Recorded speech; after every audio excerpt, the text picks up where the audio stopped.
What is going on, people? We are Tottenham TV. We have been beaten 2-1 at home to Newcastle, making it 2 wins in 17 games and 2 wins as well at home after 26 games. We are in mid-February. Just quickly, an update. Man United have scored, but there's a VAR check for offside. I don't know if this is going to be given. Right now, if this is not given, Spurs are 3 points above the relegation zone and falling like a rock. We're falling to the bottom of the oceans. These are new depths we have not seen since the mid-90s. It is absolutely panic stations. It is crisis mode. It's offside. It's no goal. Man United's goal has been ruled out. So as we speak, Tottenham are 3 points above the relegation zone. It's another damaging defeat with Arsenal to come in the next game as well. We picked up another injury today with Wilson Odegaard looking like a serious knee injury. He is going to be out who knows how long for. He didn't look like it was in a good way.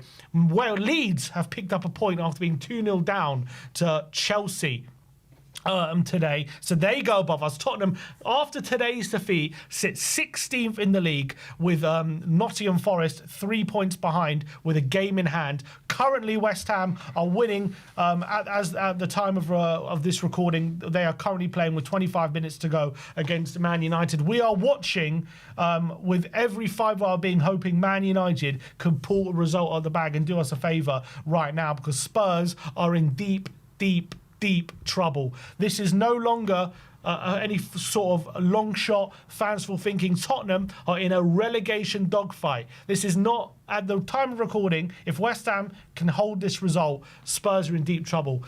Stell, what do we do here? We are in an injury crisis. We have backed Thomas Frank all the way as a club. Right now, we're not looking like we're going to sack him. We've just hired even more coaches for him, a physio from Brentford, an assistant manager. The club seem to be sticking by him. There are no rumours of him being sacked. Right now, there's a 12-day gap to the next game. If there's any time to sack him, surely now's the time. Albeit that time's been and gone, you'd probably say. But in terms of right now, between now and the end of the season, this is the biggest gap we're going to have between games. So now's the time if we're going to sack him, isn't it? Yeah. He should have been sacked after after the West Ham game. For me, that West Ham game was the moment that the tide turned, where it became from a bad season into a relegation fight. That West Ham game was the 6-pointer that would decide whether Spurs get sucked into a relegation fight and we galvanise West Ham, or whether we pull away, create that buffer, and then we can focus on the Champions League and just get a few more wins in the Premier League and finish wherever we finish. To not sack him after the West Ham game was diabolical. That result against Dortmund saved him, and it shouldn't have saved him because they're two separate competitions. You can't treat Europe and the Premier League as one in terms of results. Now, for me, Sim, I want to go back. I want to go back in time a little bit, if you don't mind. How long? How far back? 5 years. Go on. I got onto YouTube because I just felt that there wasn't a voice loud enough talking about Enoch, Levy, and the structure at the top. So Brian Daigle and I, we began on YouTube. Okay, we got a bit more interactive with other channels. Tottenham Away grew and grew and grew, and it became a very prominent Levy out, Enoch out voice. Us guys got called every name under the sun. Toxic, negative, you hate Tottenham. We did a video 3 years ago where we said, under this ownership, the way they're running the club, they will get us relegated one day. That video is still on Tottenham Away's channel. We said they will relegate this club because of the way they've neglected the footballing matters. And all they do is they come up with these new marketing noises to fool fans. We're going to go down a data-driven route. Oh, we've got this football director in. Oh, we've got this scout. Oh, we've got a new performance coach. Oh, we've got a new medical department. Oh, we're doing an audit on the club. Oh, we've got Levy out. Oh, Vinay's an expert. Oh, Charrington's here to shore up the sponsorship so we can get naming rights still for the stadium and invest in the team. I've been hearing bullshit. I've been hearing absolute bollocks from Enoch, Levy, the media team for the last 5 years. Myself and a few others, we warned this was going to happen. We're here, right? We're here. That said, the fans need to make a choice. Either you stand up and protest and fight against this regime for the future of our club, or this manager who is being backed by Lange and backed by Vinay, they are going to relegate the club. Be under no illusion. And I've been saying this for last month. Guys, we're getting sucked into a relegation fight. No. All we need is 3 or 4 wins. Tell me the games we're going to win. Tell me those games we're going to win. Because all I'm seeing is fans saying, I can see green shoots. Oh, we look more attacking. That means nothing to me because the last 6 games have been loss, draw, loss, draw. We don't win games. 2 wins in 17. 2 wins, that's nearly half a season. We're getting close to half a season where it was 2 wins. I said it 20 times on today's show. I said it so many times, I managed to draw a super chat for the channel. We don't win games. We need to win games.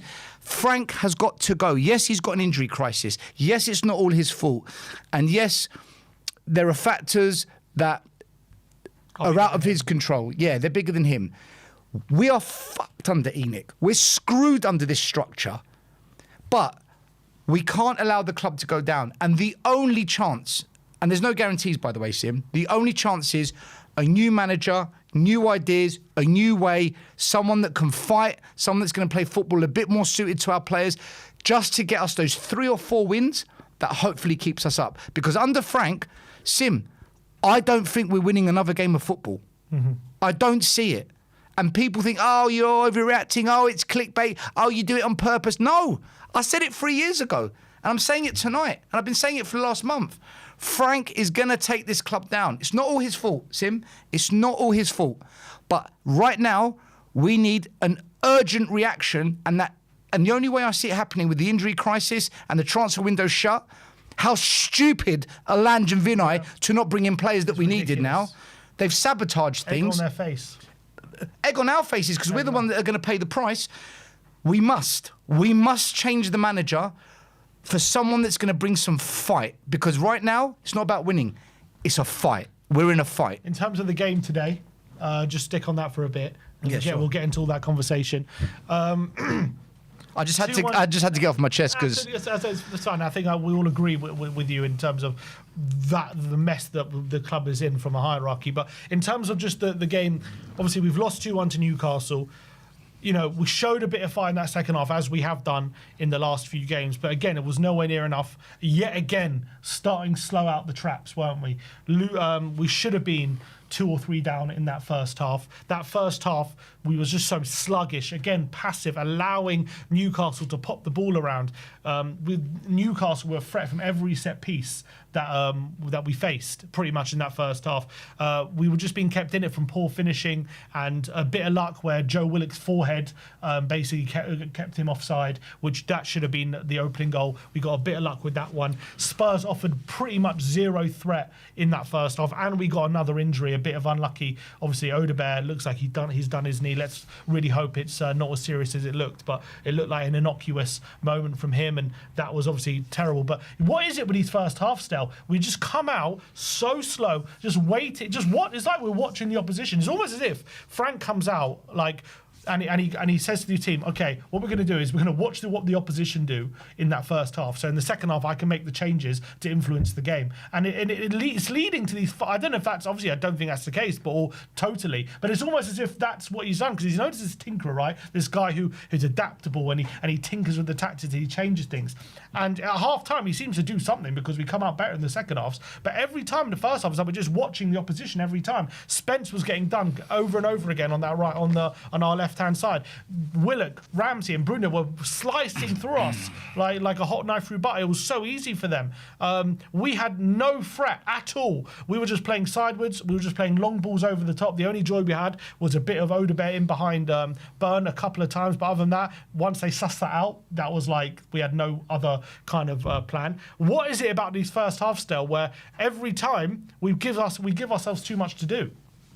Yes, because we play with the handbrake on, and when there's nothing to lose, the shackles come off, and we're a better team. This is the story of Frank. This is Frank ball. Look, I wasn't convinced with the starting lineup on the basis that I don't like square pegs in round holes.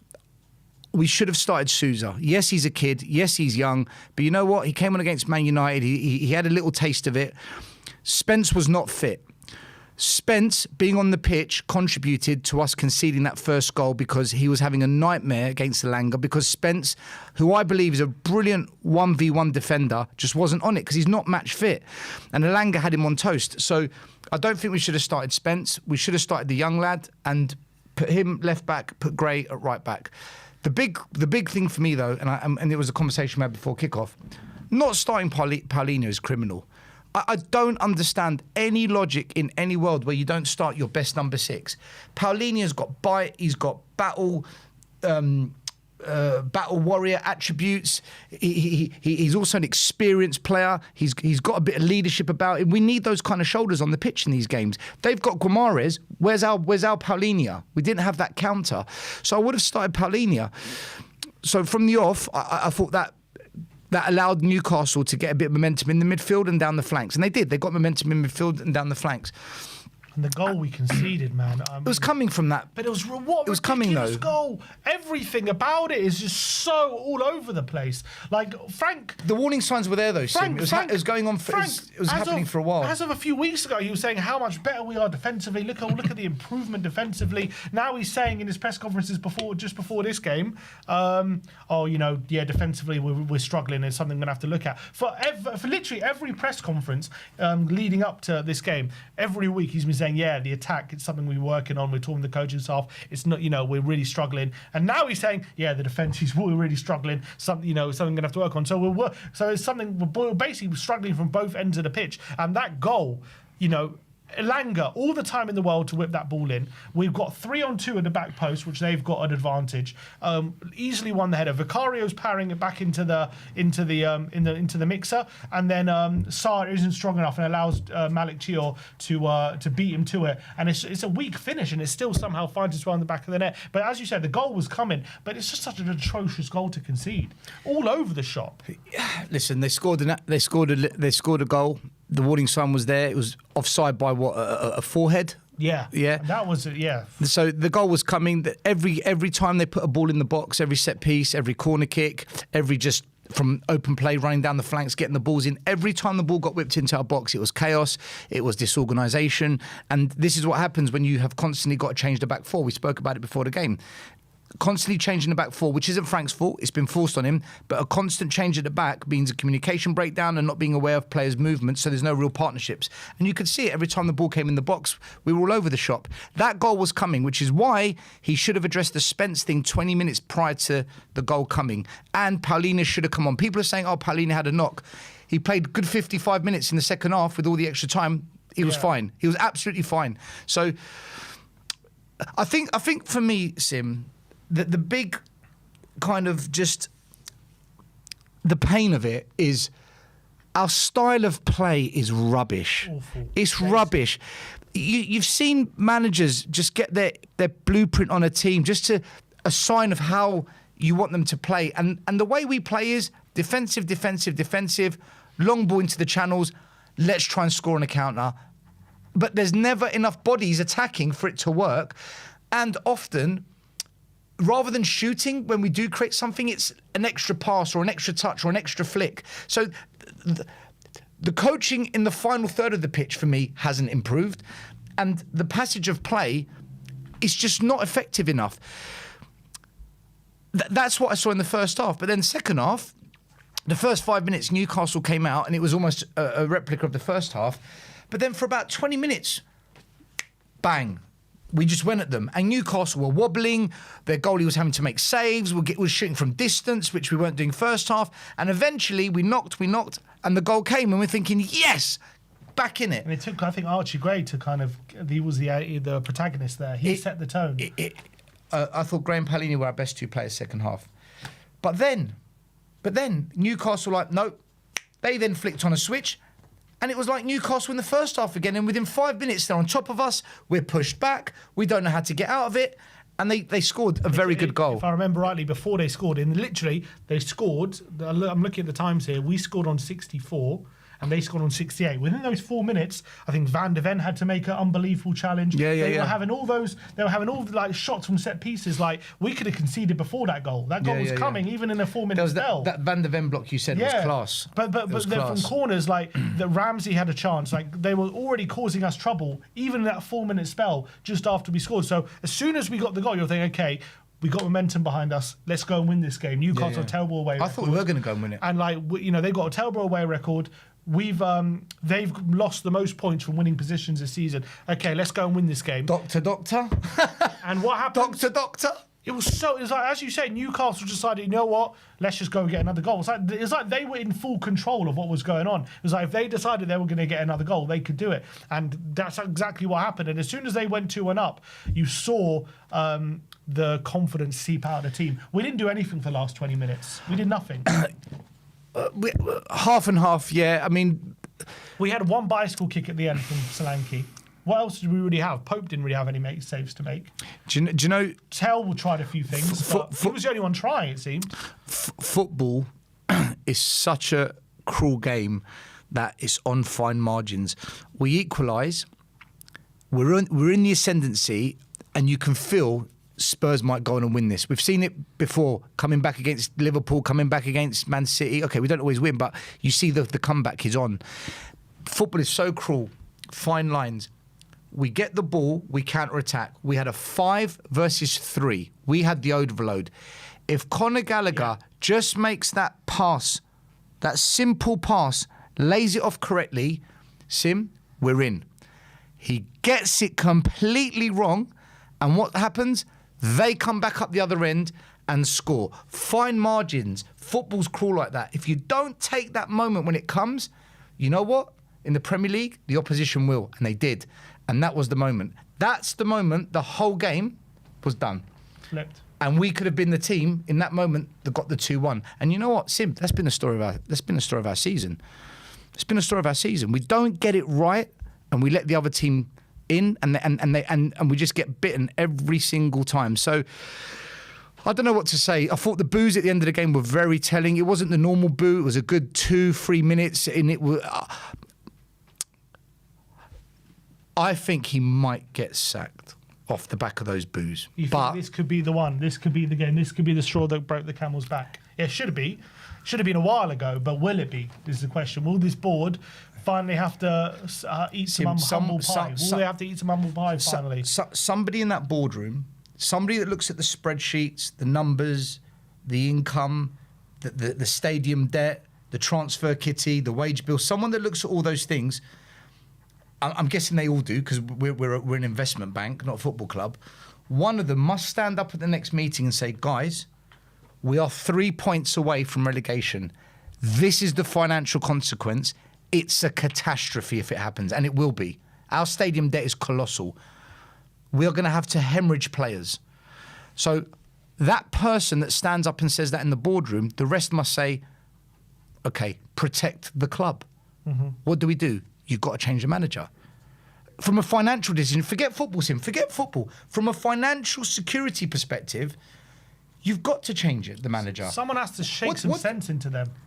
Someone in there. Mate, they're all bankers. They're all finance people. They're all scared to make the decision. Someone has to just shake them. Look at what's happening here. Sure. We are 3 points above the relegation. Yeah, but they're going to be even more scared when they've got to go in front of the bank and tell the bank, oh, we're not going to be making nowhere near the money we were before when we secured all these debts.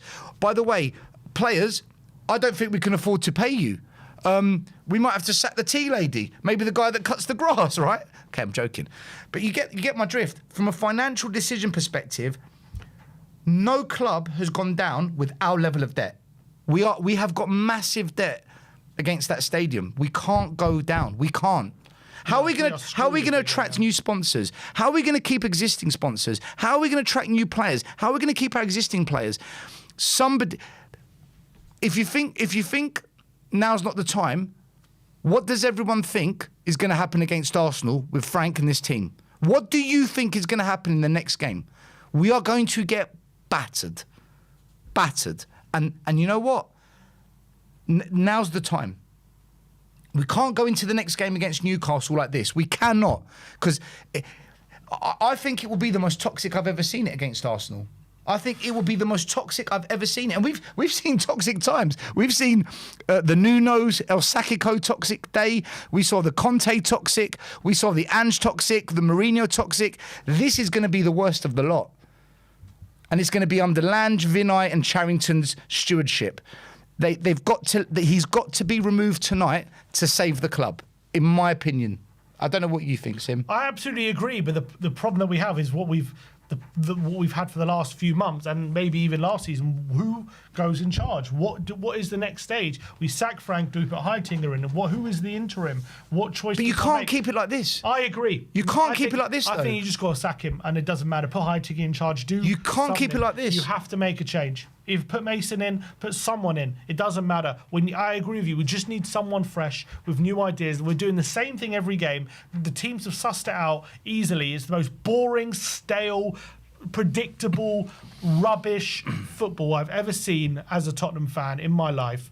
Thomas Frank is completely out of his depth at this football club. He doesn't know how to manage a club of this size, and I understand all the problems he does have, and I understand that, but I'm just look at the pitch. Ange had the same problems. Yeah, and he was they still were able to play football. Ange had the same problem. He had an injury crisis. He lost his back four. We had problems galore. The difference with Ange is he secured Premier League status. He made sure that there was enough gap for us not to go down, so he could focus purely in the Europa Cup. Or Sim, if they do keep Frank, which I don't think is a wise move, if they do keep him, they've got to forget about Champions League. Yeah. We go all legs on all legs. Because otherwise we will get relegated because the squad is just not there. We don't have the squad for both competitions. But it's sad, but it's true. What manager can come in at the moment with the injury crisis we currently have and turn things around? Is this a sinking ship at the moment in that sense? Like these injuries are crippling. We've picked another one up Sim, today. it's not about 13 injuries now. It's not about taking over a team that's injured. It's taking over a team with a fresh face, a fresh voice, a fresh tone, a fresh way of coaching, a different mindset, someone that can just buy us a couple of wins. Exactly. We're seeing how are Leeds turning it around at Stamford Bridge? How are they doing that? How are West Ham beating Man United, who have been smashing City, smashing Tottenham, smashing Fulham, smashing Arsenal? How are they doing this tonight? It's because they're fighting. Frank, the team, we don't have the fight. So it's not about just changing manager and inheriting an injury-ridden squad. We just need a fresh culture for a very short period of time, a fresh environment. Otherwise, you know what? Sim, we're going to get relegated. I'm watching West Ham now. We're going to get relegated. We're going to go down. They're fighting tooth for nail. I can see it right now. Like they are giving everything. We're going to go down, man. I know it. I know we're going to go down if we stay with Frank. I know it. I don't think the way things are going, he can keep us up. The stats are absolutely atrocious. We lose it. We don't win, Sim. We don't win games of football. When was the last time we won at home? Crystal Palace. That was away. No, we beat Brentford at home, I think. Brentford at home. When was that? November? 7th of December.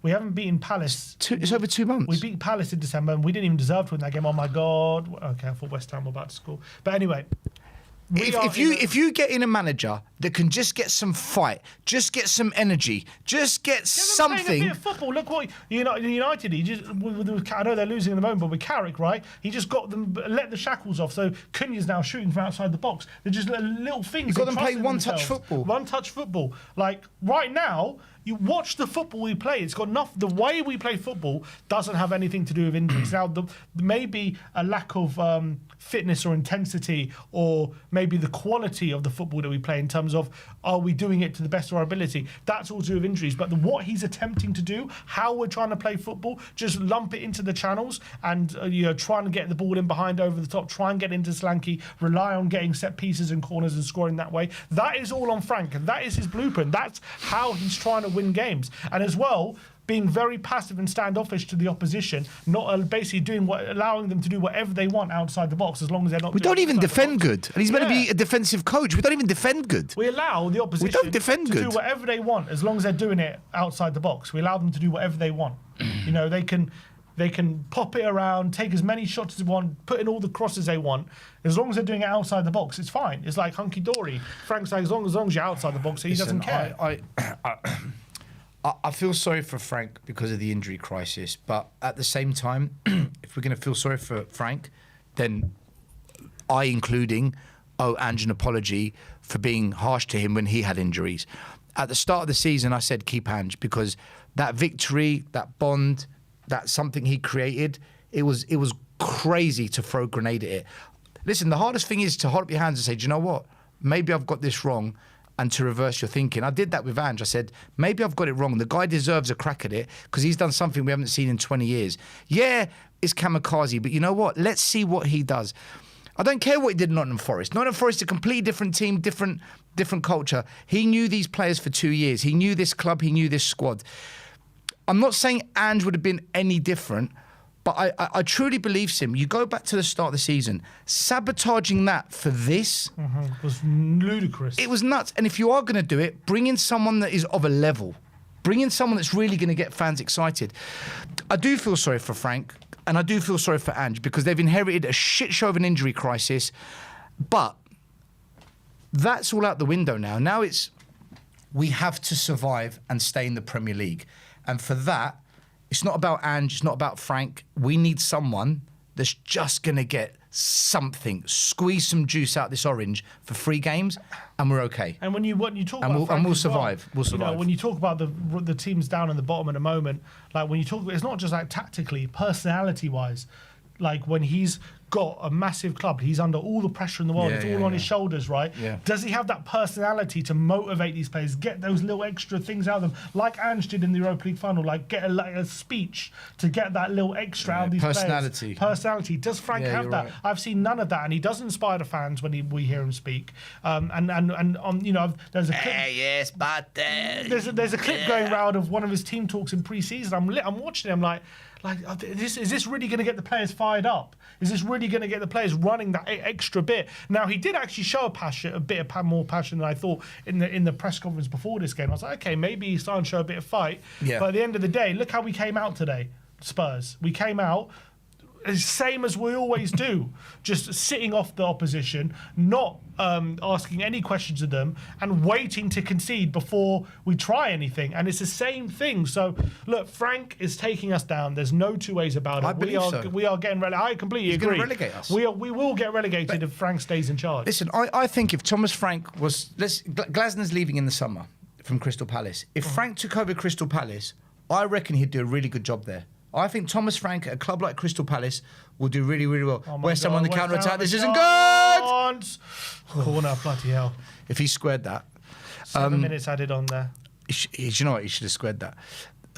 If Frank takes over at Crystal Palace, I think he'll do a really good job there, and the fans will be happy with him, and he'll find his feet. Tottenham's a very unique institution. It's a mind fuck of a club. It really is. It needs a specific type of character. Very few of them exist out there. Frank is not that. I don't know who is Sim, if I'm honest, but it's not Frank. And listen, I want to go in on ENIC a lot more, but what's the point? We've done it 1,000 times. Fans don't want to protest. They are the problem, though, Sim. You know that. But they've really let down. That January transfer window was diabolical, Sim. Gallagher, Souza, and who's that Wilson kid?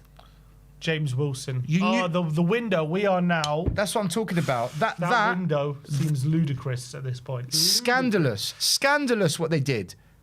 What Lange and Vinay did in that window is criminal. Paratici signed 5-6 players for Fiorentina. What? And we end up with what? Scraps. You know, as much as I would hammer Frank, all roads lead to ENIC. All roads lead to the board. Again. But this time, they're going to pay the biggest price of all. They're going to lose their money this time. Fans aren't going to the stadium. There's empty seats. The sales are down. And when we get relegated... West Ham nearly scored again. And if we get relegated, then what? So... I expect 10,000 fans to be protesting before the Arsenal game. 10,000, if we're serious as a fan base. Otherwise, you know what? Enjoy relegation, people, because that's where it's going. At the end of the day, ENIC should have seen this coming a long time ago. We after that Chelsea game back in November, ever since then, they should have been, okay, maybe we've got this wrong. We have to start thinking about alternatives here because this is a shambles. After that West Ham game, 100% after that West Ham game, they should be on the phone to people saying, we all looking at alternatives. 100%. He should have been out the door and we should have alternatives. We're now at crisis point. We're now at the depths. Lange should be out the door as well, Sim. Lange. We are literally... I mean, I was about to say it can't get any lower, but it absolutely can because we're not in the relegation zone just yet. But we are Can get lower. We are in crisis point. We're in desperation station right now, right? So if they're not looking at alternatives and finding a solution to help us right now and getting rid of this manager, then we know they're incompetent, but I don't know how they can't see ahead of time that this is a possibility. They have to. Oh my word! Oh, United missed by an inch. They have to They have to act. They have to act. They need to freaking sell the club, Sim. Lange needs to be fired. Lange needs to be fired from his duties. Dereliction of duties. What has he done to this team? Vinay came in with a wealth of experience. He's an Arsenal fan who's acting as an agent on behalf of frickin' the Cronkies. He's come in to sabotage the club, and I tell you what, he's doing a superb job. A+ in your exam. Double agent. Vinay, get him out. Lange, get him out. It's insane what's happening at this club. I can't believe we're sitting here with Spurs shirts. I know. Watching West Ham United every game now. We're literally watching West Ham every game. Do you know what, by the way? We're worried about West Ham. What about Leeds and Palace and Forest? They're all getting better and picking up results. And this is what, one of our good callers, Josh, was saying weeks ago. He said all the teams below us have been getting better and better. They're picking up wins here and there. Picking up wins and been getting better than they were in the beginning of the season. He's right. They've been getting better and better. And we are sitting here getting... Oh, they're in. I think he's offside. They're in. Is he not offside? Oh, the goalie saved it.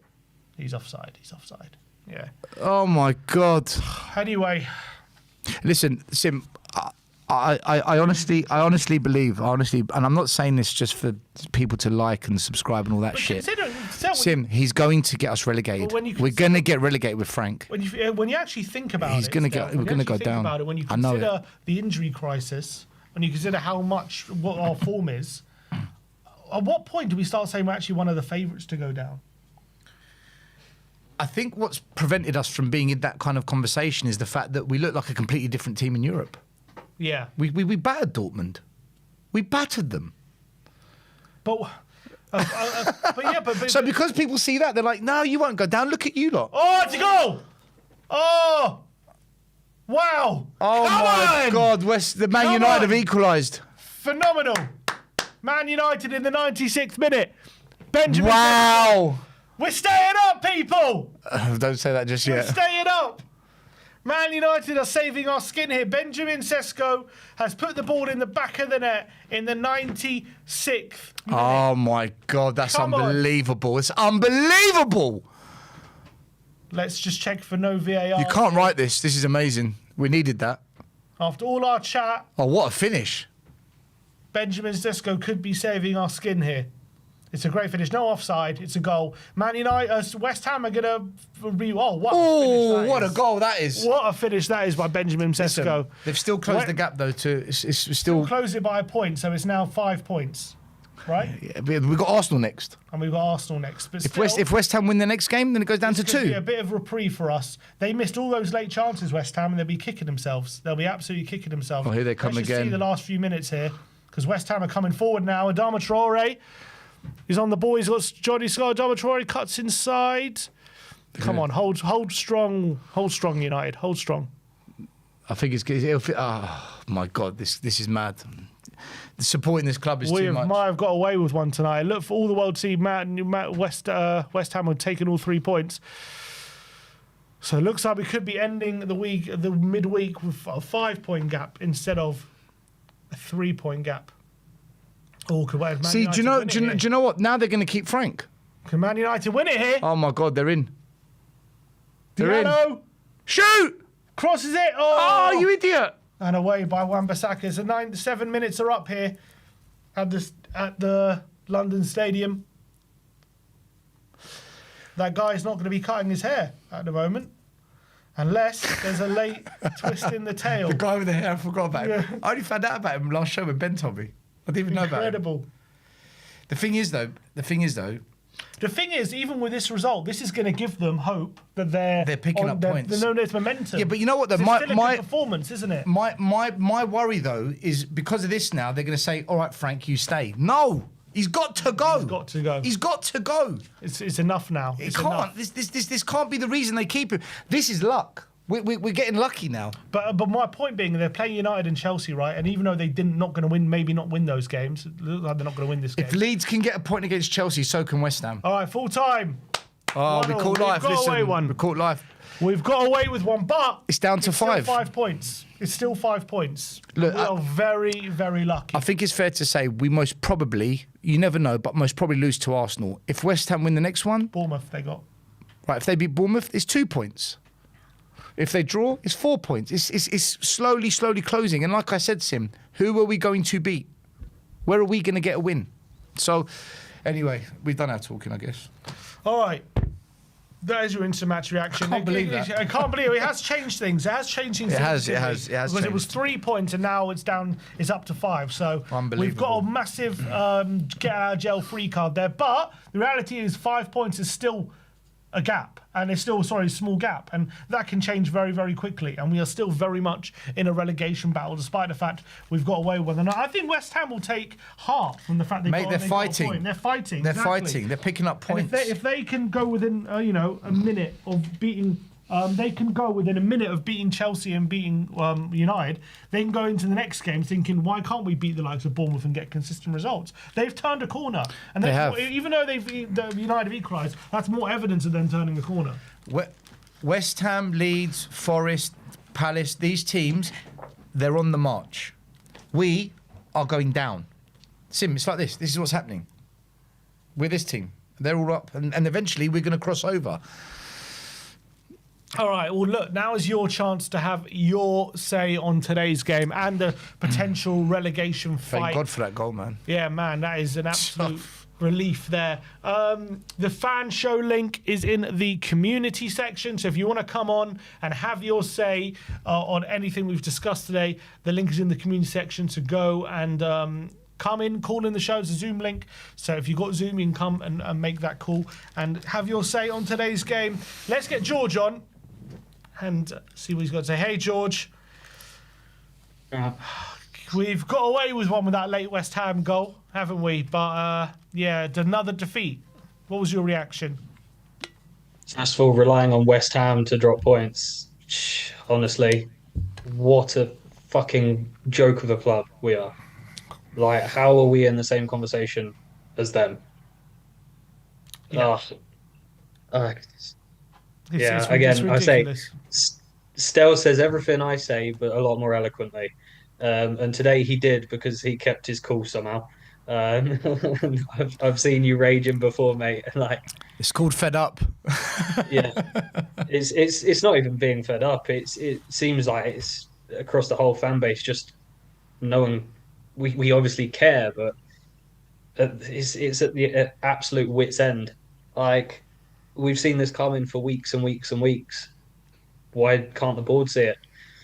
They're the ones who should be shitting themselves 10 times more because they're the ones who have to pay for everything. As you said in that, I think it was post-match post-match thing that you just did there.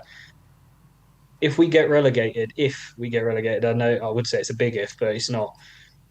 On the off chance, because I think it's about 40%, that we do go down, how are we affording these player contracts? How are we affording the stadium debt? How are we keeping everything that we've got that's good within the club? You can guarantee a lot of them have payout clauses or buyout clauses to get out of the club if we get relegated. In fact, I think the aspiration has probably been we never saw ourselves going down, so I don't think that'll be in a lot of players' contracts. But if we do go down, I know it's not nailed on yet, but which players do you reckon stay? Great question, George. I don't know who exactly will be willing to stay for a season in the Championship. I think I can name one. I think I can name one. Ben Davis. James Maddison, purely because I don't think anyone would have him bearing on how injured he's been the past couple of seasons. And I think Dane I just Scarlett think that might stay. loyalty's there. Dane Scarlett. Just play all the kids. He'd be his last loan would be better than his parent club. Why would he want to come back? A lot of people saying there's Frank did a really bad interview. Haven't seen exactly what's being said. But What a surprise! What a surprise! I thought we played well. We'll give you some, of the game we were attacking good. He says, I'm convinced I'll still be in charge for the Arsenal game. I understand the question and easy to point to me, but it's the whole club, he says. Is he calling out the club then? So he's calling out the Guess board so. finally. He's doing a Conte, is he? I guess so. What does he mean by that? What does he mean by that? He says it's easy to point at me, but it's the whole club. Yeah, I guess he's saying everyone takes a portion of the blame kind of thing. Yeah, but he's actually blaming others though. I guess he does. He's not taking it on his shoulders. What do we do here, George? Obviously, we all know this guy ain't the right guy for us. But what is the next step? Tomorrow, let's say tomorrow Frank is gone. What do we do after that? Honestly, I think even Ryan Mason would do a better job. I really do. I think anyone, basically anyone, would do better than what Frank is doing. George, can I ask you a question quickly on that? Has Ryan Mason got the minerals for a relegation battle, though? I hear what you're saying about you think he might get us. Go on. I think the players would perform for him. I think the players at the minute are so fed up with the tactics. Look at Mickey van der Ven today, and the past couple of games as well. You can see he can see where it's going wrong, and Vic at the back as well. He can see where it's going wrong. He's trying to tell people what to do, and they're just arguing back. They look absolutely like shot. It's ridiculous. So I think anyone coming in would get, like, as long as they're. This is why I say Ange for just the end of the season to keep us up, because look how he speaks to players. Look how he can gather that team ethic. And I'm not saying that Ange is the right for going forwards for another couple of seasons. I think we should have kept him for a third season, see how it plays out. But right now, I would take anyone.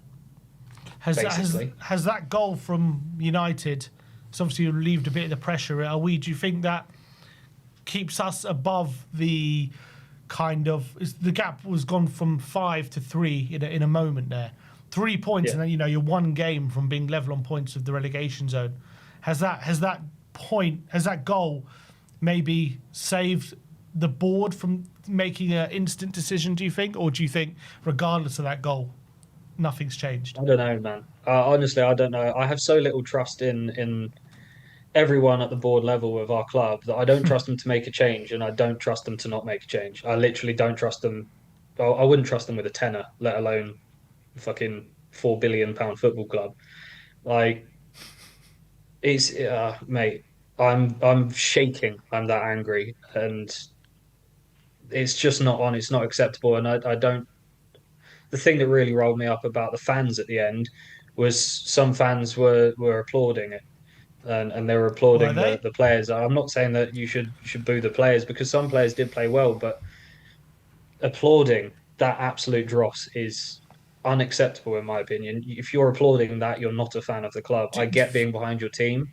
Just being there, you're being behind them. Not walking out, you're being behind them. Mm-hmm. But the fact that you heard all them boos, I heard Stell mention on them boos going on for ages. There was 3 times that they came up really loudly. That was when Frank walked on the pitch, when Frank clapped the fans, and when Frank walked off the pitch. For me, I think the board have to make a decision based on that. Like, the last time we saw it being that toxic and that divisive from the fan base aimed at the manager was Nuno at Man United, and he was gone. What was it, that evening, the next day? Even at the worst that Ange got, you still had a lot of fans like bigging him up. Like, I quite happily say, me and Newsom, we were probably a couple of the loudest voices saying, like, we need to keep him. But I don't see any single Spurs fan that isn't being sarcastic saying Frank in. I genuinely don't. It was just to play devil's advocate, in the second half, we did make it 1-1, and we had a bit of momentum at that point, didn't we? Was there any evidence there? They're still fighting for Frank, or fighting for something, and we got back in the game. like was just like some of the other games, like the City game and some of the other games where we've nearly rallied in the second half. It seemed to be happening again in this game. Was there evidence of? Yeah. What do you take away from that? Are they still fighting for Frank, or have they got fight in them, or like what do you take away from what you saw in the game today? Well, that's where I think I do definitely agree that we have players better than what they're showing, and we have got a class team when they're all fit. Granted, there's a lot of injuries, but we had this last season as well. There's a problem. That's beside the point. I put in the chat when that happened, when we were in that flow state, we just scored. This response to how bad we've played and the change in how we're playing and the not motivation, the momentum of our play for me was the players turn around going, fuck Frank's tactics. We're going to play how we know how to play football. We're going to go get a goal. We got that. I think that was a big middle finger to Frank of we know better than you. As soon as we score, right, we'll listen to Frank again. And then they just drop back how they were before we scored. And for me, I think it was the opposite of them doing it for Frank. I think it was them doing it for themselves and doing it for the fans. But I don't get how we can do that for 10 minutes and that's it. I really don't. I just don't understand how he's kept his job to this point. Like, how bad has it got to get? Have we got to actually be in the relegation zone? Have we got to be level on points or actually in there for him to go? And if we're there, are the board then going to turn around and say, oh, no, we don't want to change the manager because we don't want to risk rocking the boat even more and we might as well stick with a manager who knows the Premier League? Like, I genuinely, that's when I say I don't have any trust in this board at all. Your guess is as good as mine what they're going to do. And I never thought I'd say this, but I genuinely, I'm probably going to live to regret saying this on a on a fan show. But I wish we had Daniel Levy to the end of the season now, because he would have made a decision. Frank would have been gone. Levy. Well, they have made a And you know decision. how much I hate him. They're sticking with him. That is their decision. They're sticking with him, aren't they? Yeah, but Levy wouldn't have done. Levy would have got a shot of him 2 months ago, 3 months ago. Even with us still being in the Champions League. Mate, honestly, again, I'm not saying that I like Levy. He needed to go, but I think it's a false dawn what we've got. I think what we've got is even worse than what he was. Don't get me wrong. You can't do much worse than what Levy did. But somehow, do you know what? I see where George is coming from, you know. If you were to say to me, do you want Levy out for Lange and Vinay? I'd say no. No. Just like if you said to me, do you want Ange out for Frank? I would have said no. If you said to me, do you want Levy and ENIC out and a new ownership with new ideas, a fresh way of looking at it, I'd say yes, 100%. If you said to me, do you want Ange out and you're going to get Enrique or you're going to get Alonso, I'd say yeah. Yeah. So from that perspective, I think you've got a point, George. Exactly. I think you've got a point. Yeah, no, I'm still wanting Levy back. I'm good at waffling. I'm a good waffler. No, but I see his point. Like, I want Levy out. I don't want him to come back. He's part of the problem, but not the only problem. But the thing is, if we were told by Levy leaving, you're going to get an ex-Gooner who's been at Arsenal for 14 years, I'd say, are you out of your mind? Are you literally insane? Exactly. You know, That's exactly what I'm saying. Do you want Martin Keown as your manager? No. No, I don't want Martin Keown as my manager. Sorry, no. And that's what we've done with the chairman. I get it's easy to say in hindsight because there's going to be a lot of comments saying, yeah, you can say that in hindsight, but at the time everyone was cheering it. And yeah, I was one of those cheering it because I thought the club would actually have some fucking common sense and bring in someone whose motivation was the club and the good of the club, not money. But you can't even say the motivation is money if we get relegated. No. Like, what is their motivation? The motivation is to be seen as this big, powerful, almighty. It's a massive power trip. They just want to be in charge of one of the most rich, successful football clubs in England and the world. Not successful, but in the world. And just have that title, it seems. And George, not care how much it costs them. Can I ask you a question? Do you think Vinay and Lange have stuck with Frank because they just don't want to show face that they got it wrong? Do you think they just want... Yeah. Yeah, without a shadow of a doubt, yes. I think they put all of their eggs in this one basket, saying this is how we're going to go forwards for the rest of time. We're going to have a 5 year plan. We're going to build it. It hasn't worked. They've persisted with it. It's like the way that I say it to my family is I'm really into cars, right? I bought a 5 grand Golf off my mate, blew up the engine 3 times, put 15 grand into it, ended up losing the car.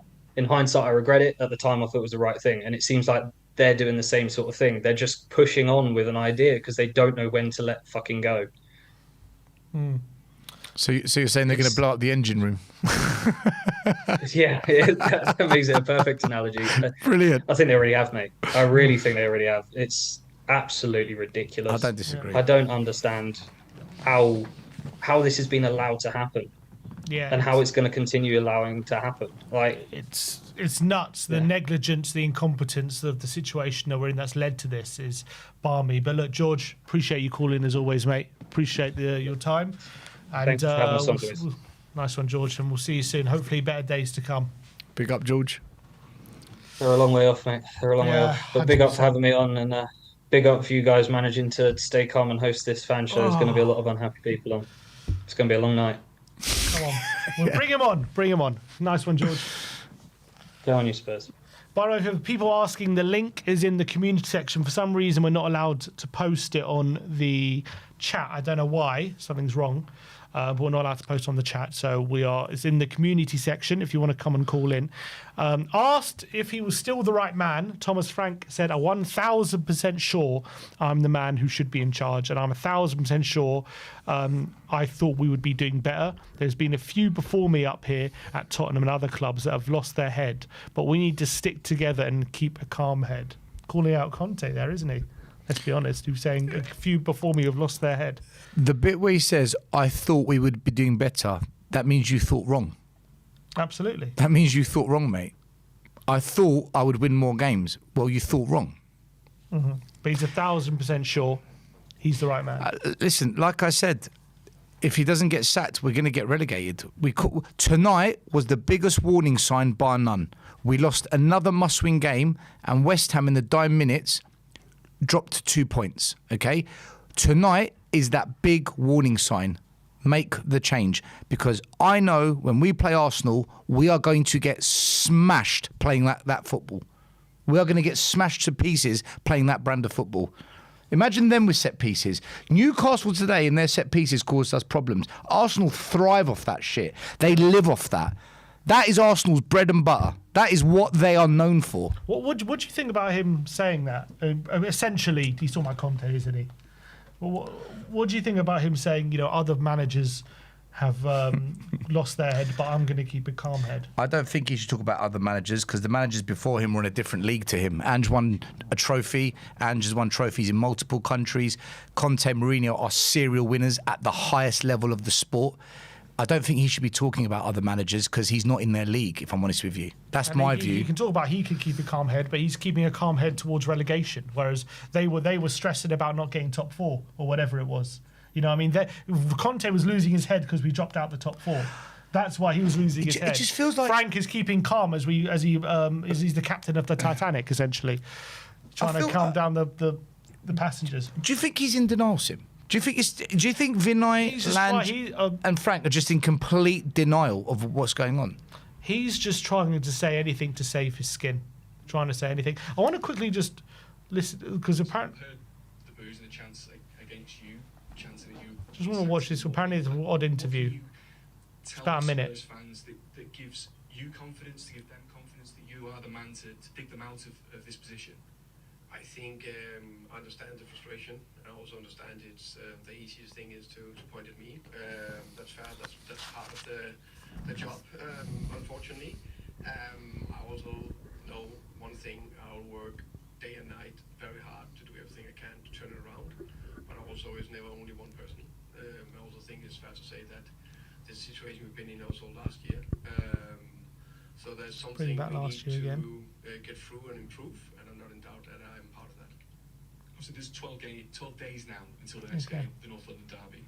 Have you spoken at all to the hierarchy at the club? Are you confident that you'll be in your position? Have you any worries about your job at Spurs?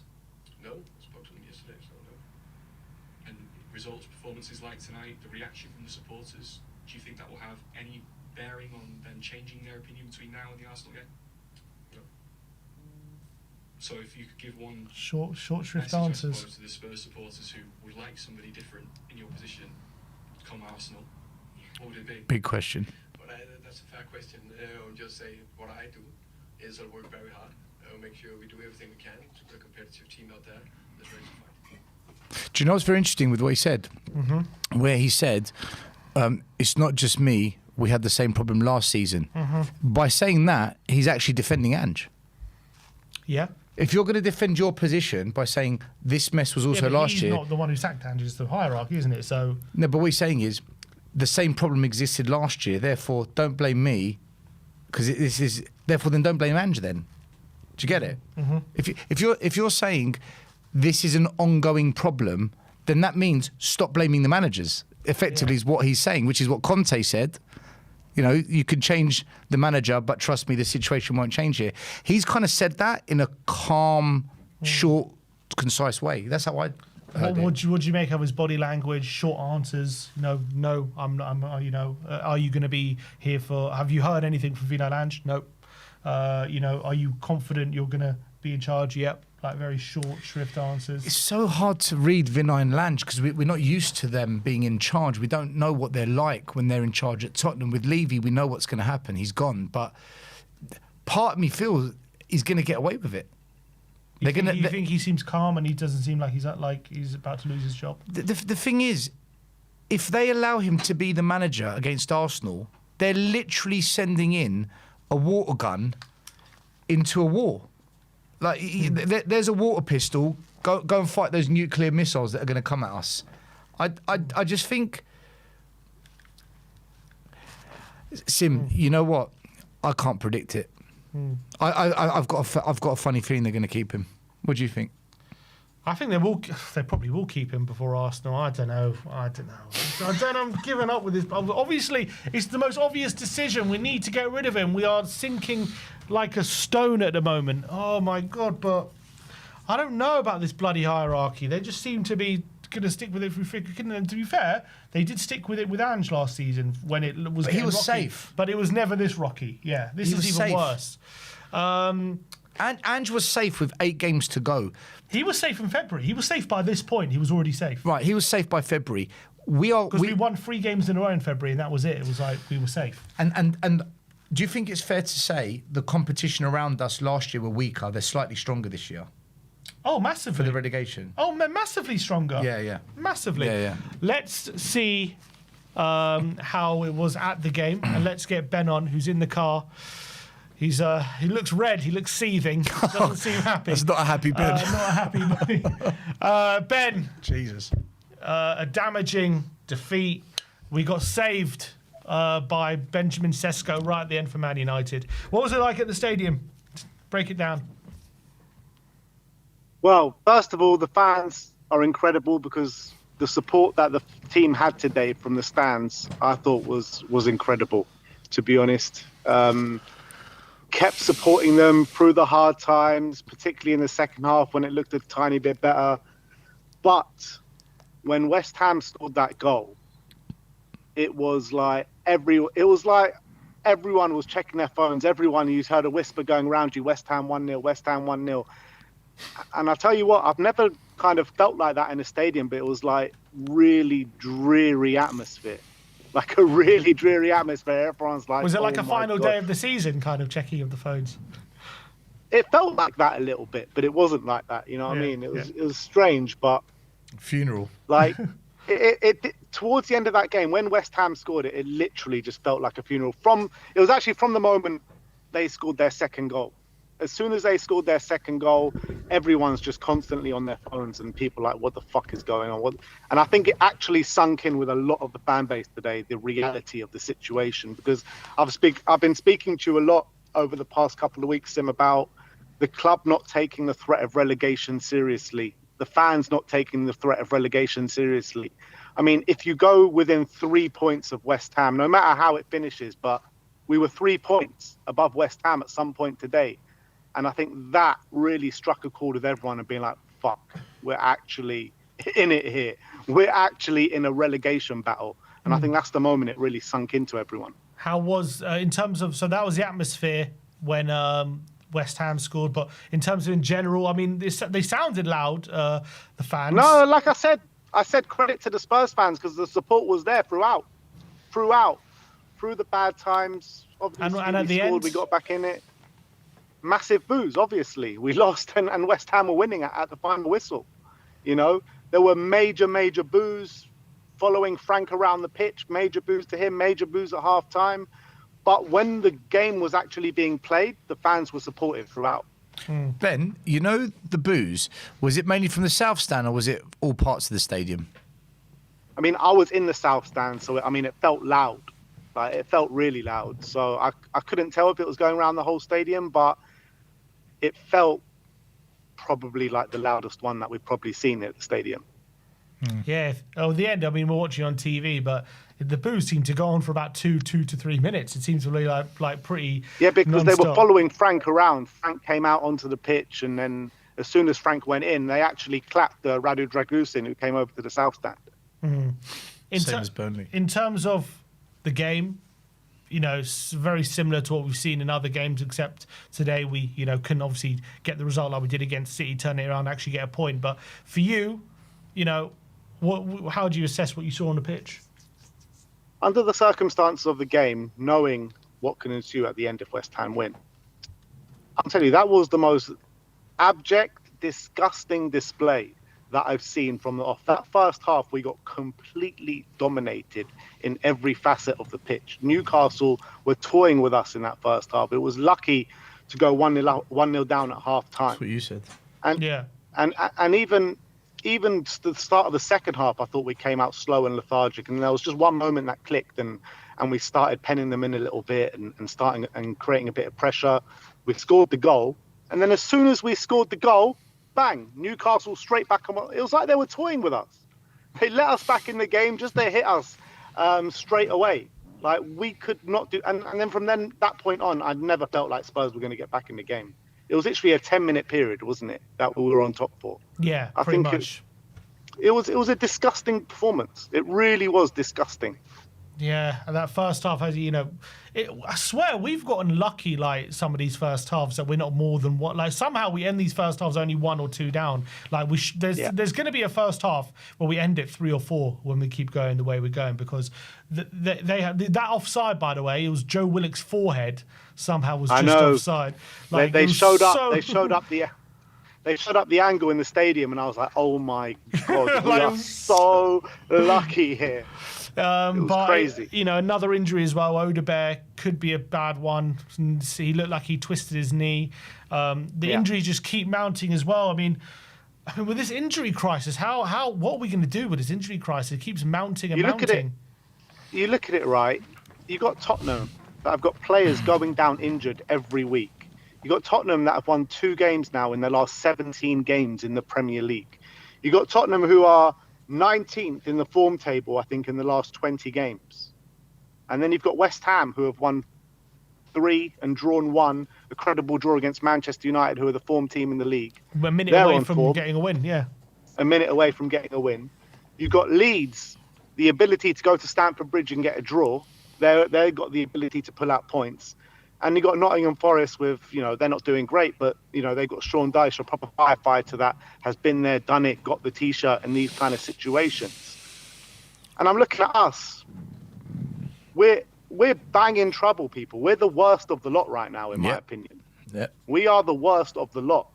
And that has got to be real worrying signs. I don't know where this next win is coming from. That's what we said. And if you're looking at the threat of relegation, it's never been bigger at this club till it is to this very day, probably since the 70s, since we went down. And this is back when, you know, we had Christian Gross and Klinsmann came in to save us. You know, we've never been as close as we are right now. We're so lucky Manchester United got that point, and we're not 3 points. I don't know what's happening with my football club, but this is so sad on every level, how far we've actually fallen. Like, I've never been in a stadium where people have been worried about the threat of relegation before. And this was everyone. Like, it was like a funeral. It really was like a funeral at times today. And I've never seen people so worried before in the stands at Tottenham Hotspur.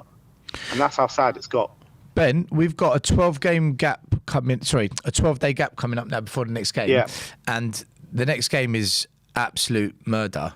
Do you think Spurs need to sack Frank and put a different manager in charge for the next game?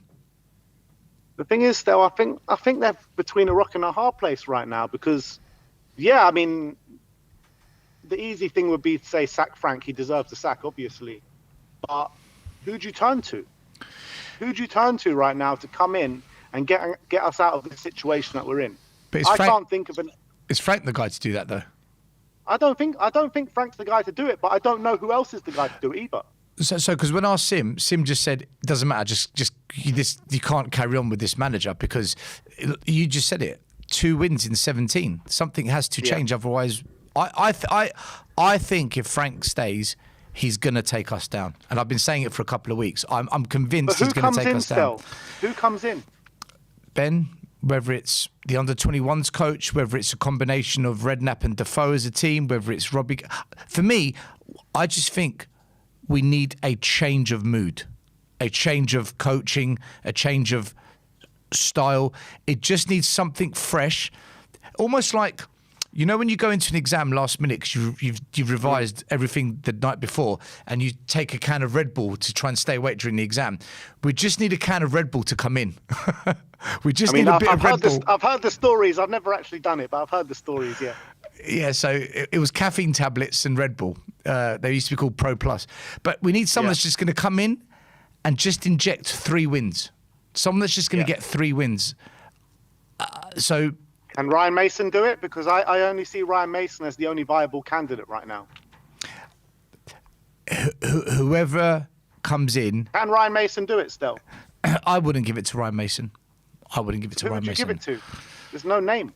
Well, like I said, I'd give it to the under-21s coach, Burnett, or bring in Redknapp and bring in a younger person to work next to him, like... or give it Sheringham and Redknapp. Teddy and Redknapp, come in for 3 months. Yeah. Talk to the players. Speak to them the Tottenham way.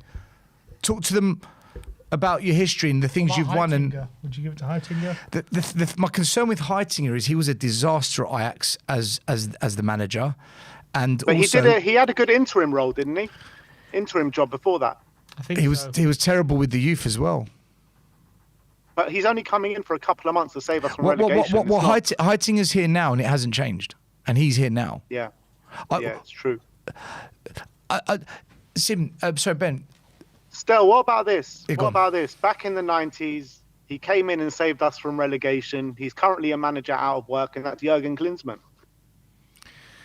I don't rate him as a manager, though. Could he get us out of this shit, though? Could he get us just 3 wins? That's all we need. We need a fighter. We need someone that's going to roll up their sleeves and fight. But someone who's going to... us as a player. But Ben, this could be redundant because Frank says, well, it's not redundant, but Frank says in his press conference, I'm convinced I'll still be in charge for the Arsenal game.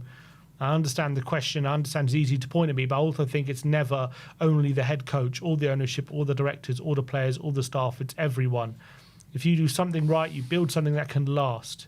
He also said, there are many managers before me who have lost their heads at this point, but it's important to stay calm and carry on and keep fighting.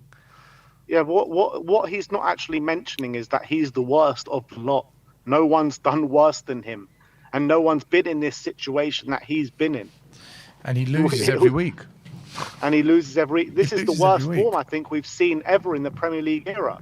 I think you're talking about a manager that is genuinely fighting relegation. We all joked about it last season, but it was never actually a genuine possibility. We were safe, like with months to go of the season.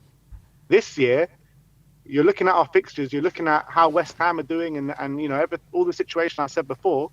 This could run down to the wire, guys, if we carry on in the way that we're going. Ben, he's going to get us relegated. I'm telling you, Frank is going to get us relegated. He's not the manager for this.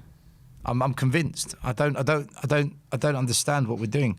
Listen, the thing is, Stel, right? If we do what you do and put in the under-21 manager Wayne Burnett or whoever it is, yeah, and he comes in and we get absolutely battered in the first game, everyone's going to be calling for his head, saying, why are we putting this rookie in charge? But we're getting battered every game anyway. Yeah, I mean, I'm not saying we're not getting battered. We're not getting battered 3-4-0, are we? But we're losing every game. We're losing every game. We're losing every game. We should be 3-4-0. We're just getting a bit lucky, I guess. How? I don't know how. Yeah. I don't know how we're not. You're right. You two tell me. Ask this question then. Answer this question. Sorry. How do you stop the rot? How do you stop it? I think the best and the easiest way to stop the rot right now is a change, of course. There you go. Because that's what has to happen. What has to happen A now change is does need to happen. I want a change to happen, but I just don't know who that guy to come in that can actually make the change. That's Lange's job. That's Vinay's job. They get paid millions and millions of pounds to make to answer that question. He should have been sacked after West Ham. This has been a long time coming. And now we've just dropped further and further and further, and it's getting scarier and scarier and scarier. We're sitting, I've never seen the stadium more empty than I saw it tonight. Like literally, since it's opened, I'm telling you, that must have been the lowest capacity in the stadium since it's opened. It must have been. Like seriously, there was so many empty seats everywhere. Aren't the board looking at that? Aren't the board looking at that? Still, I got on the high street beforehand, and there was no one on the high street. Yeah, Sim was Nobody. saying. It was empty. It's crazy. I couldn't believe what I was seeing. They're going to freaking shut Chit King down. The business is dropping. He says. What about Chit King? He was We've got to asked, look after Chit King. why aren't Spurs showing signs of attacking patterns of play? He says it's the injuries. I think they need to be massively taken into consideration. I haven't really said too much, but everyone can see the impact of things. When Ange said that, he got blasted. And Frank should get blasted as well. Ange got He rinsed should for... 100. Sorry, Ben. Oh, was he gone? How's he frozen? What'd you do to him?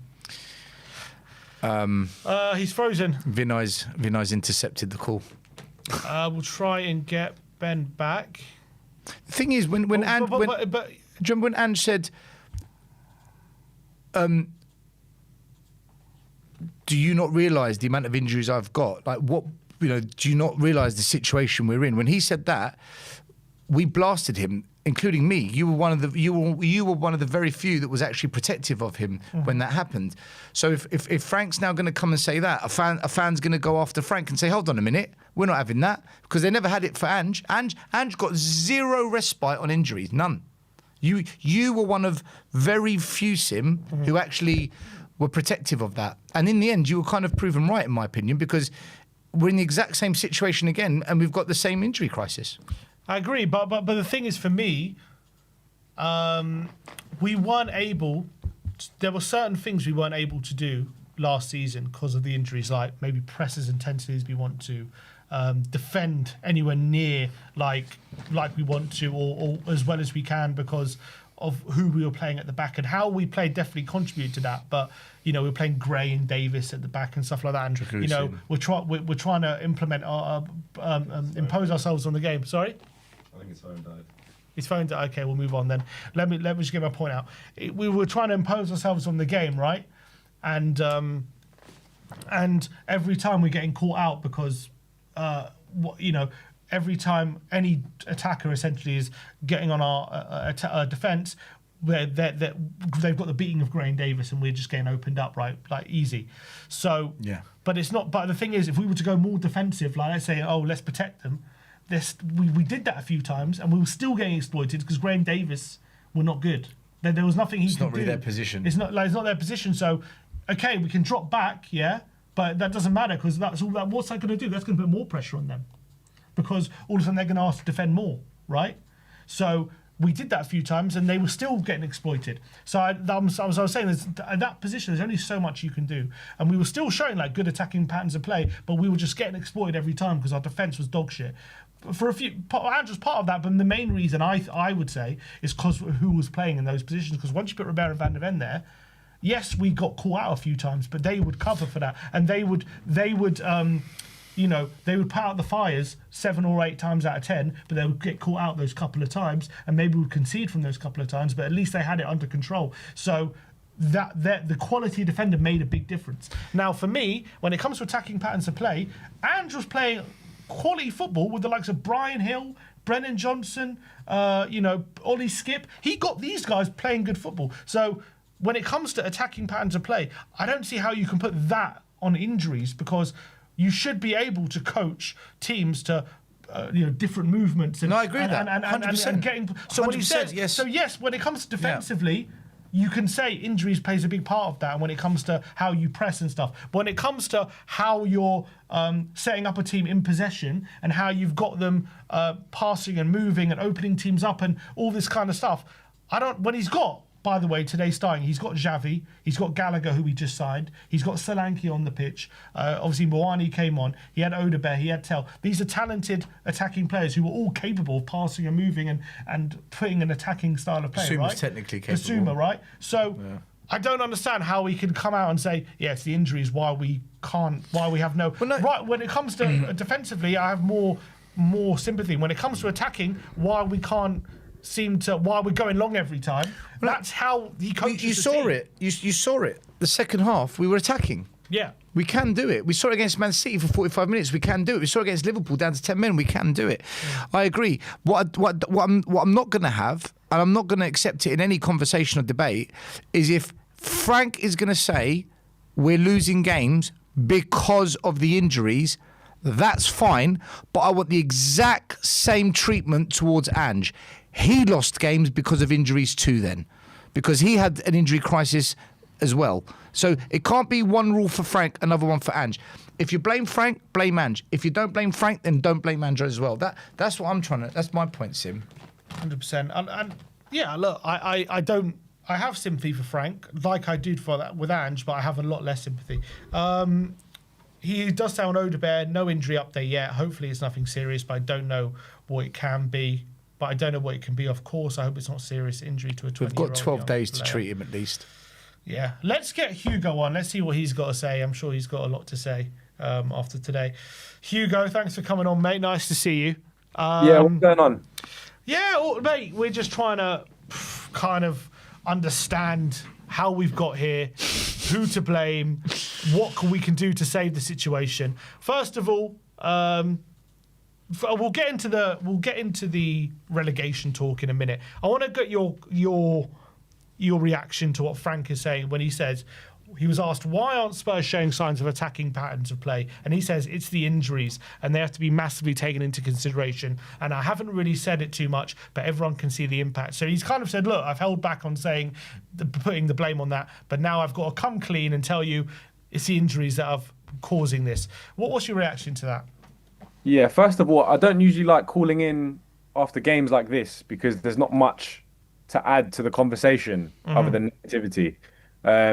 For me, Frank is just going through the motions, and he's commonly deflected to the fact that we finished 17th last season when we've had poor results, and I think this is just another variation of that, where he's now deflecting to injuries.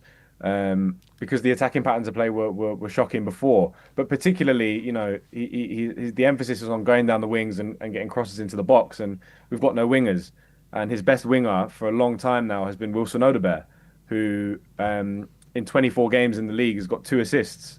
So he hasn't got the quality in the front line anyway.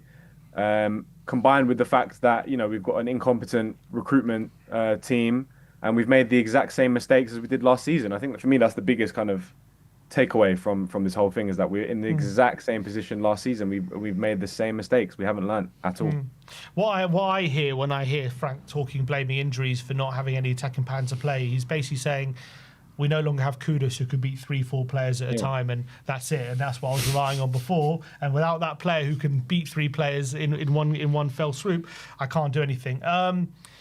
But for you, in terms of today, similar pattern to what we've seen in a lot of recent games, isn't it? Horrible first half, should have been 2 or 3 down, really got away with it. Bit of fight in the second half, but wasn't ultimately enough. Is that how you analysed it? No, I think today was particularly woeful. I think in other games, I was at the City game. You look at Villa in the Cup. In a lot of these games, we've actually played well for periods of time. Not consistently for the half, but we've actually played good. And maybe, you know, against City, we could have got a winner. Maybe, you know, if Odeberg knocks that chance in. So, you know, you look at it and say today, I don't even think we played well. In the period of time where we were on top, I don't even think we were good. I think we were actually quite poor still. And we, you know, we got the equaliser from a corner and then just completely fell apart to concede the second goal. And I also just think, you know, individual performances, I think a lot of the players have let Frank down today as well. Some of those guys went hiding. I look at Yves Bissouma, just an absolutely disgusting performance. I don't think anyone really showed up today. And also, you know, he's had to play Conor Gallagher as a right winger for the entire second half. So it's a combination of, you know, a terrible game plan, a terrible attitude to the game, and ill-equipped squad to kind of manage and deal with the opponent and the opponents ahead. So I don't think it was a good fighting second half performance. I think it was actually still really woeful. And from Newcastle's second goal, we did nothing. We were absolutely disgusting. So it was a really, really, really bad performance. I don't disagree at all. No, sorry, I thought you wanted to. I thought that was spot on. Yeah, You go. absolutely. But what so the consequence of that, you know, we were at one point tonight within 3 points of West Ham in the relegation zone. Thankfully, United scored a last gasp equaliser, and the pressure in terms of the gap between us and the relegation zone, you know, is 5 points now, not as bad as it could have been. Does that goal change much for you when you're thinking about the threat of relegation? Not at all. It's we're still very much on, and you know, the point isn't what the gap is between us and West Ham, is whether we're going to win any games, and I just can't see it. I can't see it. You know, the run that we've just had, the sort of 10-game run of, you know, Sunderland and Brentford and Bournemouth and West Ham and Burnley, he's not won any of those games. Mm-hmm. So where are these 3 points coming from? You know, just in terms of the sack or no sack, he's got to go. He absolutely has to go. You know, for me, I think the ownership, it's a weird one because they haven't even backed him. They haven't backed him in January. They've not gone and brought him. So true. They've not gone and bought him even just a couple of extra squad players just to say, hey, you know, cut the BS. It's not our fault. Now, Frank, go do your thing. They haven't even done that. They've just completely left him to hang out and dry. And that's kind of why I do think that they're going to keep him for the Arsenal game, because they just can't face the music of, you know, because they have to make a choice. So if they get rid of him, then there's going to be this long period before arguably the biggest game of the season, where there's going to be no manager and all the eyes are going to be on the ownership and the decision making. And also, you know, for them to sack Frank, it shows that their entire infrastructure, their entire methodology, this whole new process of long-term thinking is completely defunct, and it sets a precedent that moving forward, they can't be trusted. So they're really screwed. But they have to make a choice. They have to. For me, he has to go immediately. I don't want Heitinga. For me, I think that the defending has actually gotten much worse since Matt Wells has departed the club, and Heitinga's come in as the defensive coordinator. I think our defense has actually looked even worse. Like from set pieces, we're a mess. From corners, we're a mess. Our defending at the back stick is completely become undone. We look like a defensive mess, and I think it's coincided with Heitinga's appointment. Actually, we've looked disgraceful defensively. At least before that, we were a little bit solid at times. I think since Heitinga's come in, our defense has actually fallen apart massively. And so I personally really don't want Heitinga. I would give it to Mason, probably. Out of all the options, I'd probably give it to Mason. I would love Redknapp. Redknapp's my favourite Spurs manager ever. But you know, let's be realistic. The guy's 97, and you know, it'd be a bit. That's why you bring in Redknapp with a younger person by his side. So if you brought in Redknapp and Sheringham, something like that, or you brought in Redknapp and Robbie Keane, or Redknapp and Mason, for example, that would make more sense, because I think Redknapp, he's a man motivator. He hasn't lost that. He's still got it. But you're right. He's pushing on a few years. So if you bring in someone a little bit younger to work with him, I think then it can work, Hugo. To be honest with you, I would love to see that. I would actually love to see that. I'd actually pay money to see that. I'd go to the games just to see Redknapp in the dugout. The reason why I say Mason is because this board are not the type of board to do something above and beyond out of the box to fix this problem. They're a board that's going to pick a very predictable, a very safe, a very pragmatic option to resolve this if they do decide to get rid of Frank. But that won't solve it, though. Did you think that will solve it, though? I think that would just be an extension of the existing issue. You mean what, to replace Frank with an interim? Yeah, like you said, they would pick another pragmatic, safe option manager. Is that what you were saying? In terms of if they remove him and go for the interim route, not for the permanent route, but for an interim route to remain the season, I think they would go for someone who's an active manager. I think Mason kind of ticks those boxes in terms of that he's an active manager, and also he's known at the club. He was a player at the club. He understands the club better than all these other idiots, at least. So I think in terms of the most realistic candidates, I think on their list, he's probably, but he just probably be at the top. I don't know. See, he got sacked at Brentford, Hugo. He got sacked, not Brentford, at West Brom. He did a bad job there. He's not. But Carrick got sacked to Borough, didn't he? Yeah, but Carrick did 2 very good years there. And what happened to Michael Carrick was they loaned out his 6 best players, and it just began to unravel around him. Look, we need a manager that's going to come in and win us 3 or 4 games. That's what we need. Whether he loses 8 but wins 4, job done. And do you think, Hugo, just getting a new manager and getting the shackles off, that's going to get us the results we need? Yeah, I don't think in terms of an interim, it needs to be tactics, and it needs to be X's and O's, and it needs to be a top tactician. I think it just needs to be someone that's recognised at the club that can just lift the mood a little bit and get the players motivated, because I don't think it's going to come down to tactic. It comes down to effort and fight, and that's what we're in right now. We're in a scrap. So for me, this I think part of the problem is Frank's over tactic, over complication of some of the approach going into games, and I think that's led to some of the confusion and the do we attack, do we defend? What you've got is a situation of a manager who's not at the level, but also is at a club that expects a high degree of footballing level, with a combination of a disastrous medical department and an ownership that also doesn't get the club either. So you've got this cocktail of Frank, who's not the worst manager in the Premier League, but in the environment he's in, he's become the worst because the infrastructure around him has completely let him down.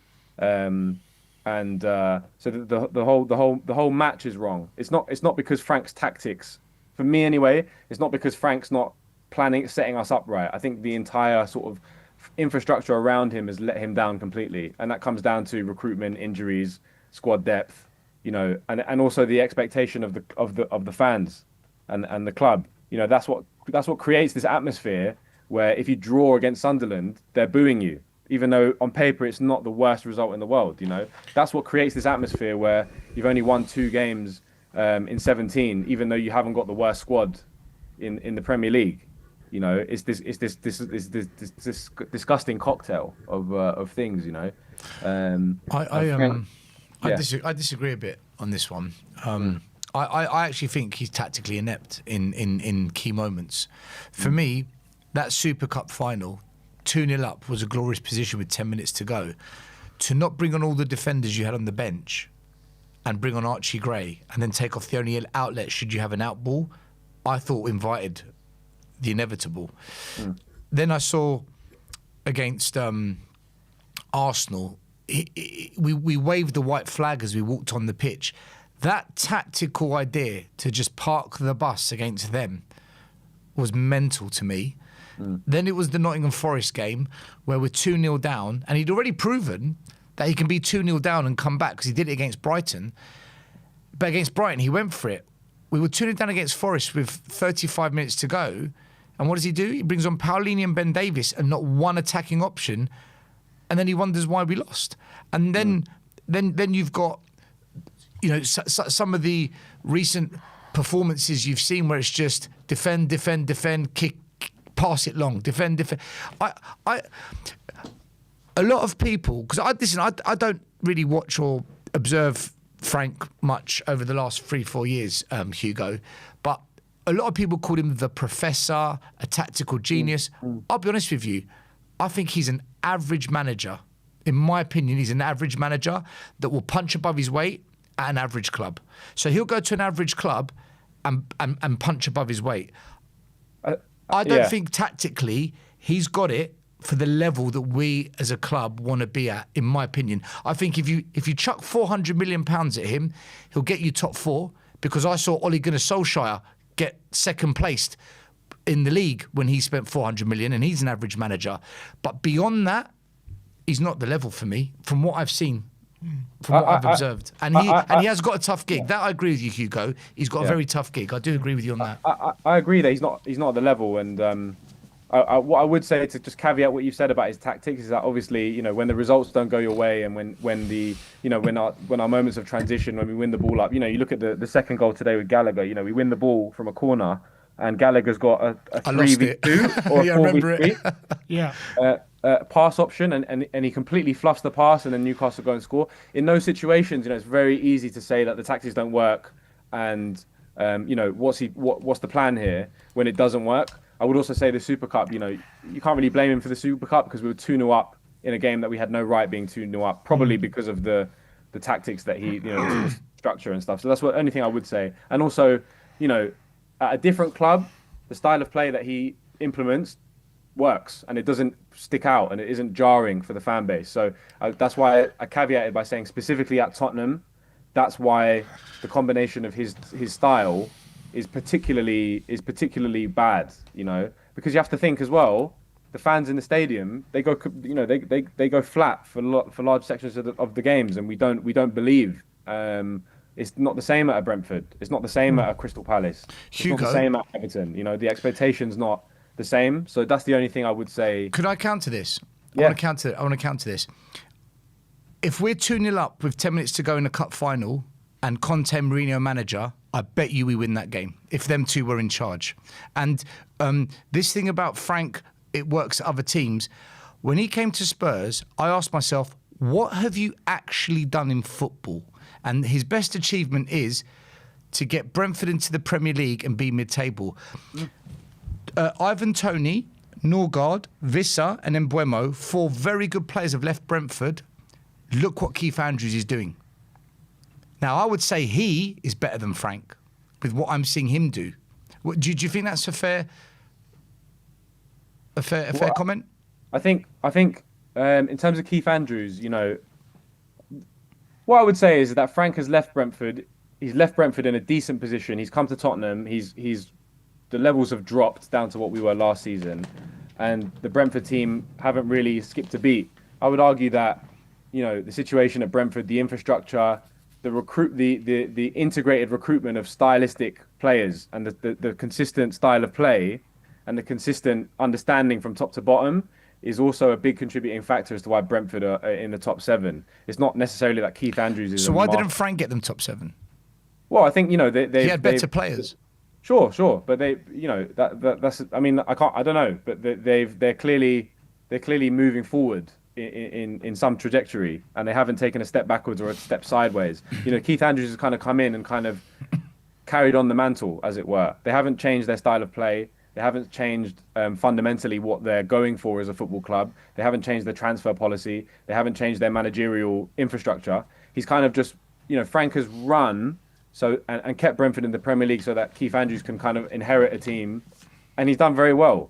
But I think it's a little bit sort of, I don't think you can isolate the two and say, well, Frank's 16th and Keith Andrews is 7th, therefore there's like this huge gulf. No, I'm comparing Keith Andrews' work at Brentford with a weaker team than Frank had, and the job Frank did at Brentford when he had a stronger team. That's what I'm comparing. I think Keith Andrews is doing a better job at Brentford with less compared to Frank, yet we've made Frank our manager.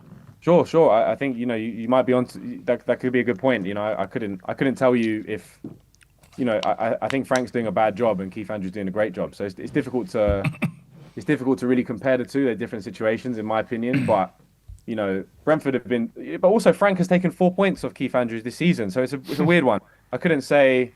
It's a weird one, you know. The consistency and the consistent performance level is clearly not just. It's just not. And Ange beat Frank 3 times out of 4 and drew once.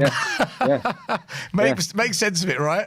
Makes sense of it. So you know, it's just. No, Hugo, I think you make some really good points, man. If I'm honest with you, I think what you're saying, there's a lot to it. There's a lot to it. Do you think? I understand it's your opinion. Frank needs to go. We need to make a change. At the moment, Frank saying he's convinced he's going to be in charge of the Arsenal game. There is, he seems calm about the situation. Do you categorically say if we keep Frank, we will go down? Is that your opinion? No, I wouldn't say that. I wouldn't say categorically we would go down if we keep Frank. It depends. There needs to be a moment, and there's been so many of these moments where games, is this the game where we turn it on and we make a comeback win? Where we actually do it in the second half. I think those opportunities have been there consistently through this run of games that we've had, and those chances will still be there, because Frank's right. The players that he has at his disposal are good enough to stay up.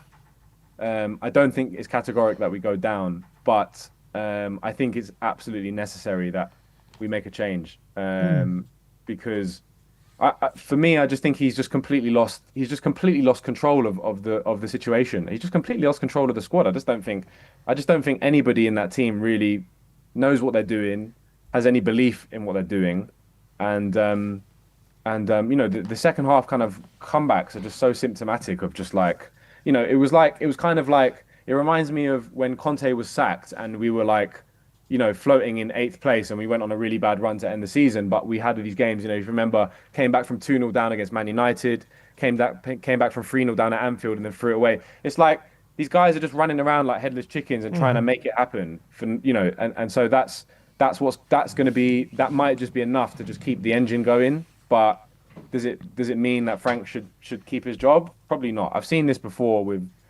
these Tottenham teams where, we do have a bit of pride, we do have fight. We aren't just going to give up. We are going to keep going at it, and we have been going at it, but we're just ill-equipped. We're just ill-equipped at the moment to get these results. And I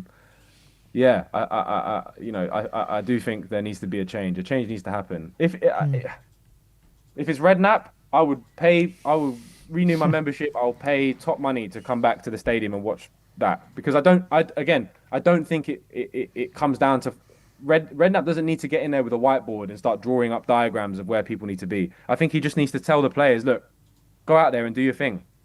Go out there and do the thing and show them why you're a Tottenham Hotspur player. Because there are good players in that squad, and it's just I think it's mostly a confidence issue rather than like tactics or player quality. I do think it's a confidence issue. Do you know what Redknapp would do? What? Redknapp would go into the dressing room and just say to each player, I think you're class. I think you're a top player. I've been watching you, mate. I love it when you get on your right foot. Get it on that right foot more often. You, son, how old are you? 21. Superstar. So you're right, Hugo. He'd give them confidence and make them believe that they're better than what they are. We'll get a couple of wins and then we're safe. That's what he does. Hugo, just quickly, did you watch the interview of Frank after the game, that little 90-second one? Are you talking about the post-match press conference or the post-game interview? There was a little post-game interview. I've not seen the interview, no, but I've seen the post-match conference. Okay, because I was just wondering, because he was asked, do you think this result and reaction will have any impact on your job security? And he said no. And I was wondering, looking at his face, I was wondering, did you believe him when he said no?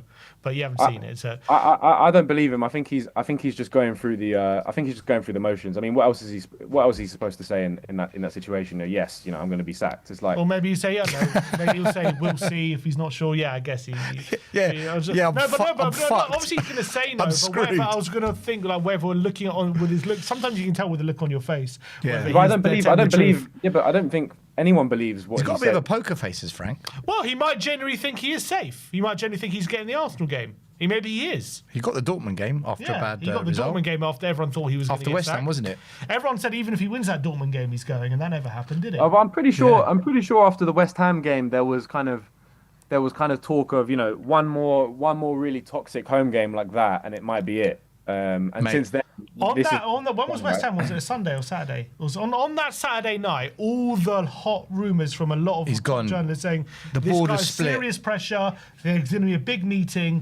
Like this guy's gone. And then there were even on. I remember I was at the training ground the next day. I remember me and Ben were at the training ground. We were expecting an announcement. We were expecting something to happen, and they were all saying, oh, even he might get the Dortmund game because it's a quick turnaround, but even if he wins that, they've already got an interim in plan and blah blah blah. Obviously, that never happened, but maybe they are keeping him. That might be a reality. I think we're too close. We're 16th now, so you haven't even got that false security of like Leeds and Palace kind of sandwiching you from the drop zone. We're like literally touching the drop zone, and we're one game away from Forest, who are 17th. Yeah, they're playing tomorrow. Yeah, and we're obviously 5 points above West Ham. I think we're too close now. To so do you actually think they are going to sack him now? You think that we'll hear? Does the Man United goal save him? Does that Man United goal save him for one more game? Shouldn't do, but. It shouldn't do, because if they're one game away, you just get rid of him. Do you know what I mean? And but if you're asking me, do I think he's going to be there for the Arsenal game? I think he is, because I think the board has to hide behind him. They have to hide behind him, because if they don't, then they're just completely exposed to the fact that their 25-point appointment process, where they interviewed all these people, and that was wrong. Their strategy of building for the long term with all these different players, that was wrong, because we're in the same injury crisis again. All this stuff about the medical department, they've done so well to keep all these players fit. That was wrong again, because look at the injury crisis we're in again. Getting rid of Levy, changing the ownership structure is outdated. We need these sporting directors. You know what I don't understand? If they're going to hide behind Frank, as we keep going down the league table and enter, we're in a relegation battle, you can't hide from that. No one can hide from that. So I don't understand what they think they're hiding behind Frank for. Because the league table, you can't hide from it.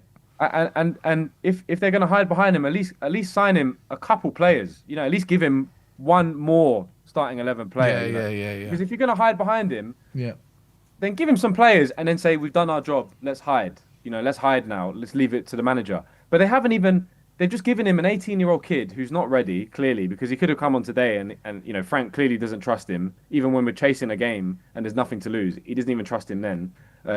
So they've given him one player to help him for the now with the situation we're in. They've not even given him a couple of shitty loans. They've not even done that.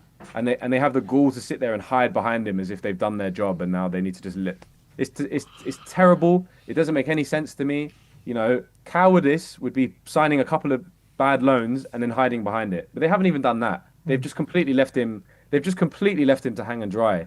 And it's this mutual thing of like, okay, we're going to leave Frank in a job. Frank's happy with that because he gets to keep his job, and he's going to deflect and blame the injuries and blame all this stuff. But then he's also blaming the club. It's weird. It's a weird situation. I think he must be. Frank is a dead man walking, and I think he knows it. We say this every week. I know, and he's still still here. But look, Hugo, appreciate you calling in. Cheers, mate. lads. Cheers, guys. I Nice to see you. Appreciate you taking the time to talk to everyone. Of course, mate. Nice to see you. Yeah. Big up, Really great. Hugo. Thanks for coming All on. right, And cool. I'll see you soon. All right, let's get in some super chats, because there have been quite a few before we get the next caller on. I feel like this is a counselling session. Huh? Yeah, I know. I think everyone like a needs some therapy at the moment. Scorpion, let's go. I think it's Sex says. I know this one. Scorpion Fans for Life says, Sim, the footballing gods will punish us for the Ange sack. I must have said that, and it's absolutely spot on. I can't remember saying it. I'll probably say it, to be honest. It makes sense. You know what? I can't believe a manager finally wins a trophy at this club. We have that 250,000 fan parade on the high road. There was a unity, a bond, a togetherness. The players looked happy. The manager, it was just, and we literally took a grenade and threw it at it. Why would you not give Ange at least the start of the season just to see if he got it? I know. Why? And instead, all that unity is now dead. Imagine you're a player and I know the results or whatever, but you're going from listening to Ange to then listening to Frank. The difference there, just how they talk and how they motivate you, like how jarring that must be. You know what I mean? Because Ange is a motivator. Yeah, Maddison always used to say, like, and even Van der Ven said, when you listen to him, you feel like you could beat anyone, you could smoke anyone. He could believe. That's his biggest skill And set. then you listen to Frank, he's like, it's like, ugh. And imagine being a footballer and the coach is always saying, just attack, go forward. No, go forward, attack. As a footballer, yeah, attack. Even if it was nuts, you rather that than, no, stay there. It's Only forward if it's above 10 meters in the air. No, long. Long. I told you. Why are you playing it short? Only long. Vicario's free. Daniel Grand 92 says, would you take relegation if it weren't winning the Champions League? Yes. 100%. 100%. Sign me up right now. I would live because off right that. now we're getting relegated without the Champions Mate. League. So I would 100% take the Imagine Champions League. going to the Emirates next season singing, "We've won it all. We won it I was all. talking to We Spurs won fans. it all." Would you take relegation if it mean beating Arsenal in the Champions League final? I'm like, yeah. I'll take What? going down to League One if it mean beating Arsenal in the Champions League Mate, we final. will Are you paint the mad? streets of London blue and white everywhere. I would take a double relegation. I mean, but they will forever be in our shadow if that happens. If we beat them in they the will final. forever be in our shadow if that happens. Georgiou, relegation will be seismic. It's happening. I agree. If we keep Frank, I totally believe he's going to take us down if they don't sack him. Scorpion fans 5. Lange Vinay should resign if we go down. Correct. If we don't, the fact that we're this close, they should resign. Yeah. Philip Poulter says, my prognosis: we win the Champions League, but get relegated. Thomas sacked. Maurizio Hyde, he'll win the championship in his first year and round of 16 in the CL. Mate, what are the odds? What are the odds on that? That's quite a prediction. 5,000 to 1. God, that's always one hell of a roller coaster.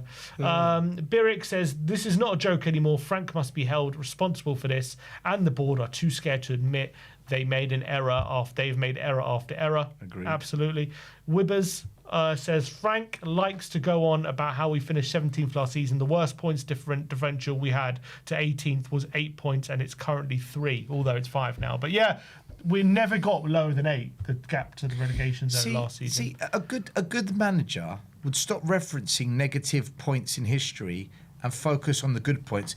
Do you remember when we did the double in 61? Do you remember when the UEFA Cup in 84 against Feyenoord, one of the best teams in Europe? Do you remember last season when you won the trophy? That's what we can do at this club. That's what we're about. That's what we want to do more of.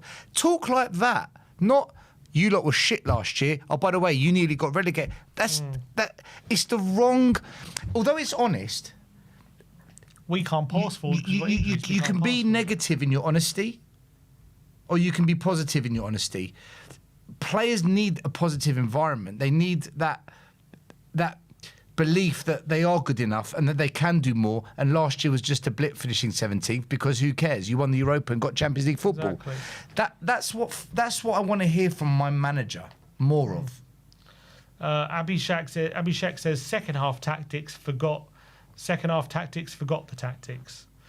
Cobra says, shocking that Frank has a better squad but worse results than Nuno had and hasn't been sacked yet. Get him out.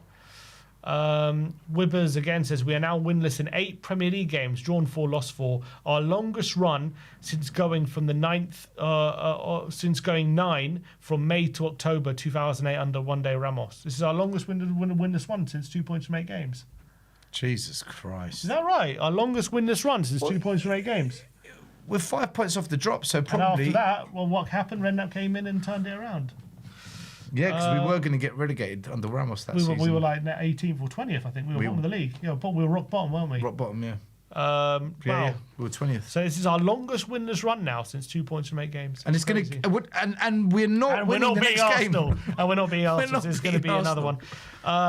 Majid says, I don't blame Enoch, I blame Frank. We had no crisis when we played Chelsea and Arsenal. He has no style. He's just reactionary. We had a great summer window. How can you not blame Enoch? They're the ones who hired Vinay and Lange, and they're the ones who hired Frank. Absolutely. It's on ultimately the buck's up to them. Hiring Frank was a mistake. So it's on that's an Enoch mistake. And as much as I blamed Frank for the football, Enoch made that decision to bring him in, and that was their fault. Power Chord says, now is the best time to change manager, 12 days before the next game and then international break. Best integration period will get... That's what I've been saying. I think if you're going to sack him, it obviously should have been done already, but if you're here, you have to do it now. Kona Takai says, this is embarrassing. Birick says 2 words, incompetence and cowardice. Sergeant Stressful says, there are 12 games left. Relegation is a reality. Qued Boateng says Ange is available right now. He will sacrifice UEFA to ensure we stay because that's what it will take. The players will fight for the fans and Ange. Mate, Ange will get us relegated, but he'll win us the Champions League. We'll do one of them. We're always going to fly to safety. Marla C. Tanley Brown says confident for the North London derby. Big opportunity. 7-0 Arsenal, maybe. Jesus Christ. And Sonny says the players don't trust the board to sack Frank. If they're getting wins, they are torn between playing for Frank versus getting him sacked. Look, I think the players are professional. They're trying their best to win the games, but at the end of the day, sometimes it's subconscious, to try that little bit more. Get a feeling from a manager that you're motivated to do everything you can to win the game. And I don't think Frank has got these players under control. He's got them believing, and that's a big problem. Let's get Nate on. Let's see what he's got to say. Hey, Nate. Thanks for calling in, Hi, mate. guys. How are you? Yeah, it's good to see you, my We're friend. buzzing. We're really buzzing. Absolutely buzzing. Another defeat today, saved by a last gasp United goal to prevent us going 3 points ahead of the relegation zone. What's your kind of takeaways from today? What do you learn from the game? All right, I'm going to start by saying today's been a rough one for me. Dealt with some personal stuff that has just not gone my way today. Had a bit of a fallout with a good friend of mine and just already had a poor day. Keep your head up, And mate. Keep your head up. Sorry Keep your to head hear up. that, man. Keep your head up, mate. Yeah, it's a tough one for yours truly today. And then I had to come home and watch that. And let me just tell you that didn't help my mood. As much as I like to try to be positive on here when I come on and try to aspire some unity amongst the fans, I don't know what to say. When we're comparing ourselves to West Ham, Leeds, Forest, even Burnley at this point, it's just not where we want to be. And Frank, as Stell has been saying all night, and it's actually really nice to be able to speak with you for the first time. I've been in the chat a few times and I've missed you. I've seen you call in a few times. But seeing all the other teams around us win, it's just not where the club needs to be. And there's a calamity of errors that have led to this point. But again, I think if you're going to talk about the game tonight, I think it's just, again, a poor team that Frank has picked. I don't know why Spence started over Souza when Spence was clearly not fit, getting outpaced by Elanga every single time. Elanga's a one-trick pony of the little cut inside down to the byline on his right foot, and Spence fell for it every time. Not because he didn't know the move, just because he couldn't physically stop it. I think that was a poor. Sarr was really poor today. I think he was my I call it the toilet bowl man of the match. I think he was the worst player on the pitch today. I just think he was so brittle. If you watch both of the goals back, he loses his man twice. On that first goal, I think it was Mali Chow scored it. Him and who else? I think it was Dradison went up for it, and they both went up for the header, and somehow Chow jumped over both of them. And then Sarr also wasn't marking Ramsey for the second goal. So I also thought he was pretty poor tonight. So again, I think Frank picked a poor squad. I don't know why Palhinha didn't start in a game where to match Bruno Guimaraes, your best number 6. I don't know why we're leaving him on the bench. Basuma got hooked. Nothing really else to say. Mwani's a ghost. You know my feelings on him, Sim. And yeah, that's sort of where it's at right now. Just quickly talking about specifics on the game, me and Stel were, having a bit of debate on that first goal. As a keeper yourself, Vicario spills it. Makes a save actually. I don't know. Was it spillage? Should he be doing better there? Do you put blame on Vicario for that first goal? It's so difficult. It's one of those that I can see go either way. Like if this were a goal I were conceding and I blame my defense, I could understand it. But again, I think the other side of the coin would be a finger point going the other way. Because I think Vicario does well to get across, but his hands are so soft. Like if you've got, they always teach you when you're a goalie, firm hands to hold on to the ball, have a good technique. That way, if you're strong enough, the ball won't go past you. And to be honest, his hands are a bit soft and he spills it. And then it's kind of just like a loose ball, and then it just slowly trickles in. And I'm just watching it, and I'm just going, oh. Literally, I'm having this, I'm already having the worst day in a long time. And then I come home and see my goalkeeper is going like, I'm just going to try to, little palm it out and just set Mali Chow on a silver plate. So I think I would have scored that, guys. I really think I would. So I think that's kind of what it is. I think it goes both ways. Me personally, I do do believe that that is Vicario's own doing and that the goal and blame should be attached to him. But I could also see the defense being very weak on that set piece. Yeah, I think, I agree. Like, they had Elanga all the time in the world to cross it in. I think they outnumbered us at the back post. They won the header, and look, to be fair, that goal was coming, wasn't it, with the way we were going in that first half. And, again, we kind of came back into it a bit in the second half, got the equaliser, but ultimately we crumbled again. Was this more a similar pattern to what we've seen in other games, or was this particularly bad today, would you say? Oh, absolutely. It's the same pattern, Sim. I mean, I don't know what he says in his pre-match talks. Maybe, I don't know, maybe brings up how the food in Denmark's delicious and that we should all vacation there as a squad for some team management, because that's kind of what it looks like in the front start of the games, where there's just zero motivation. There's nothing about football. There's no talk about the game, and the guys come out lethargic, right? It's like watching them hunt over. It's actually kind of hilarious. Everybody's moving in half speed. It's like you're just slowing down a movie to understand something somebody said. Turn the subtitles on. You know what I mean? We come out of these games and it's just we look so flat. I think Newcastle had 10 corners within the first 15 minutes. That is A, shows a lack of concentration for not defending. B, just shows that we are clearly second to every loose ball. And C, that the players don't have the desire to win for this manager. You've got to know how much pressure is on this Frankie right now. Like, he is probably shitting his pants on the sidelines. He knows that this game is a must win. And then the players go out there and play like that. It is only for every game now that we play in the stretch where it'll take a second half miracle, like against Man City, like against definitely didn't happen against Arsenal, and happened today, happened against Villa, and I think in the Cup. Like, these games were Burnley, like games where we had the sudden resurgence out of halftime. And again, it's never of his own doing, because if it was Frank's tactics that were being implemented into the informed style of play, we would see it at the start of games. We would see us taking control. But when we're playing a back five against Burnley, when we're playing ultra defensive and parking the bus and losing, we're parking the bus while we're losing. You know what I mean? Like, these instructions just don't make any sense. It's like, I don't understand. Like, again, not saying I should be the coach or anything, but like, I understand loosely how this game works. I don't know what the tactics, like, there's no definitive style of play. Like, it's just so frustrating to watch. And he was asked in his press conference, why do we not have any of that style of play? Why do we not see any attacking patterns? And he said it's due to the injuries. He said the injuries is the reason. Sim, that's bullshit, because if he's going to go say there that, it's because of the injuries, like Stell said, you should not throw the blame on Ange then. It's such a double standard, and he doesn't realize that. Like, he's going to look so dumb for that. Sorry, I cut you off. I'm just already seething, so I apologize. But why is it a double standard for him? He's not one blaming Ange, just the fans blaming Ange, or some fans. No, but I mean, for the fans, it's a double standard. You can't have fans last season who were saying, Ange couldn't win games because of the injury crisis, the injury crisis. And then Frank's going, we got to stay together. We can't look behind us. And then references things that have happened last season. So that's where I think the double standard lies, Sam. It's that he can't critique fans for looking at the past and looking at past events. He had a shot at Conte in the post-match. But then also he's hypocritical in the sense of he's referencing injury crisis that other people or the failures of other coaches in the past. So that's where I think the double standard lies. But putting the double standard to one side, is there genuine?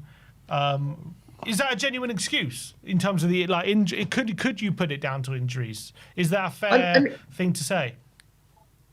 Yeah, I mean, you can, absolutely you can. Like, it's inevitable that injuries will definitely halt our progress because the quality of players aren't as good. But again, these are good international players. We've got Paulinho, international for Portugal, Moani, international for France, Xavi, international, Kudus, international before he got injured. You know what I mean, right? So again, we don't have the players. We don't have the Dele, Eriksson, Son, or Kane. But we've had ample opportunity to replace them, and that's where I think the onus falls on the board. But at the same time, these injuries definitely haven't helped, Frank. But still, even with the players you got, you still should be performing way better than this. Yeah, this is great. It's maybe this is Birmingham level. When it comes to like getting results and stuff, I think injuries can be an excuse. But he's giving his excuse for the style of play. Why there's no attacking patterns? Can it be a fair excuse for the style of play? No, I don't think it can, because even Ange had the injury crisis. He at least had a style of play, right? it was gung ho. We're going to go out there and attack. You can't blame personnel or lack of thereof for not doing what you want to do. Still implement your tactics. That's cowardice to me. And do you obviously, I'm assuming you're the belief he needs to be sacked. Like, this is dire straits. Do you think he will be? Do you think he's going to be in charge for the Arsenal game? I think they'll get the Arsenal game and then get the boot after that. I really do, because again, as Tommy Watson said a few weeks ago, the board are cowards and they will be scared. I think that Man United point has saved him a little bit. But again, it's just utter dross that we're watching at this point. It's getting increasingly harder and harder to turn the TV on. And like us fans, we just want to feel something again. Listen to Pochettino the other day. He's with a completely different team, and he still thinks of us that highly. What other coach on this planet thinks of an absolute fever dream that is Tottenham Hotspur of that high level of standard? Nobody. They're very rare, few and far between. I think you go Robbie Keane, Poch, Redknapp. Those are the only three I can name. So, I think he will get the Arsenal game, unfortunately, because maybe we would stand a chance if the fans were rejuvenated a little bit. But I do think after we lose, I'm going to say it'll be 3-1. I think we might get lucky and score one after, but I think we're going to get it handed to us. Nate, if you were Frank or you were the board right now, when you look at the injury crisis, when you look at the way we're playing, when you look at the lack of winning results, would you now just say, as much as we want to be in it and we work so hard to be in it, would you say, forget the Champions League now, we've got to focus 100% on winning games in the Premier League? Because when we go back to playing midweek, weekend, it's putting more pressure on the squad. It's going to cause more injuries because you're playing more games where you increase the risk of getting injured. Do you think we need to just write off the Champions League, or do you think you can't do that because it is something that we really wanted to be in? Now we're in it. We can't just kind of sabotage our club being in it. But then you risk being in the Premier League long term. What's your take on that? It's a very interesting question. I can't think you sack it off yet because, again, 13 games is still a lot of time. But I think it definitely is something to consider, considering where we are now and what the writing on the wall is in the future. I think once we narrow down to maybe 6 games left, and we're like still somehow in the Champions League, I think you got to commit, depending on where it is. I think it's going to be just a game time decision at that point. Great question. And when it comes to that threat of relegation, how much does that goal from Man United change things for you, and in terms of your belief that we could really get, the belief that there's a real possibility of us getting relegated? I'm 30% confident there's a chance to get us relegated. Because, again, I think the quality of us will eventually outclass the other teams. Eventually. But still, it's creeping death right now. Like, Nate, it's coming. It's not a joke anymore. Nate, I hear this all the time, right? We've got the quality. But you need the manager and the style of play to match the quality you've got, right? So I want you to tell me, what games are we winning then? Which out of the fixtures remaining, tell me which ones we're winning. All right, so let me just start real quick. We're not beating Arsenal. We draw against Fulham. I think we will lose to Liverpool, and I think we will lose to Palace. From there, I don't know the fixtures. You'd have to read them out to me. We've got Aston Villa away. We've got Chelsea away. We've got Wolves Villa will away. Lose. Chelsea will lose. Keep going. Everton at home. We'll win that. Will we? I think so. We can't beat teams in the bottom 6. Hopefully. They're 8th at the moment. That's what I mean. We can't beat teams in the bottom 6 and Everton at 8th. Who knows, Brighton. man? We could. I think we can win against Brighton. I think they'll gas them late. They're in free fall. We've got Leeds at home. Sunderland away. We'll lose that. We'll lose Sunderland away for sure too. But there's your games. Jesus Christ, man. We might go down. Maybe we're going down, guys. See, I'm yelling timber. But don't you fight? See, his own shit, we're going down. Jesus Christ! Oh my God! Yeah, we might be going down, boys. But Nate, this is my point. When I hear people on all YouTube channels, podcasts, even on primetime TV, on the big sports channels, when I hear them say, Tottenham, they'll be all right, I just asked a question, okay, which games are we winning? And then when they start looking at that, their argument changes very quickly, because I don't think there's one team you could say we're beating them. I just don't see it. I really thought today we're going to draw, because Newcastle have been on a bad run. But of course, Dr. Tottenham, yet again, Sim predicted 2-1 loss. Sim said we'd lose 2-1. I thought we'd draw. So even I can't predict where we're going to get points from, let alone a win. Yeah, I don't know, boys. I'm going to politely ask. I've got to go. I've got something just came up, so I'm going to make this short. Thank you for allowing me the time today, and I'm so sorry to cut off our conversation. No, it's but all I good. do have to go head out real quick. So thank you for allowing me to come on, and I will see you guys next time, okay? It's good to see you, Thank Nate. you for talking with me. Enjoy the rest of your evening. Good to see you. He's a really polite guy, isn't he? Nate's the best. Nate the Great. We love Nate. Yeah, he's got a nice demeanour about him. Let's get in some super chats. There's a couple that have come in. Majid says, I don't blame Enoch because we were all happy with Frank when he was appointed. Everyone believed he would excel, but he sucks. Look how much Daigle supported him until reality set in. I wasn't happy with Frank when we appointed him personally, but I was disappointed because I never saw it as an upgrade on Ange, but I was prepared to give it a chance. But for me, that West Ham game was my non-negotiable. I said, I'll give you the year, but you got to beat West Ham, minimum a draw. When we lost that, I said, forget it. This is only going to get worse, and it has. Yeah, for me, obviously when a new manager comes in, I'm not going to be like, I want Frank out from day one. Of course not. I'm going to support him and back him, but I was never really on board with him. I never really believed this guy is what's going to take us forward. And sacking Ange for that as well, like, I just thought it was ludicrous in my opinion. But we made that decision, and everyone was cool. Everyone was going in on me. I remember the day Frank was announced. There's a video there. Daigle called in, going in at me because I wasn't like jumping for joy. I remember. I got called flip-floppios, flippy-doppios, stelios, flippos, flippy-flippity, because I got called for months because I said no, stick with Ange, not Frank, and I got pictures of Havanas sent to me, people walking in flip-flops on the beach. I'm with you. I'm with you on this one, man. Oh man. Shazoo says, if we can get another coach, do you even trust Enoch to back him? No. Look at the history for the fans to show the patience needed with him. How many times have we done this when we asked already? Only Poch can work on both accounts. What's your view on bringing Poch back, by the way?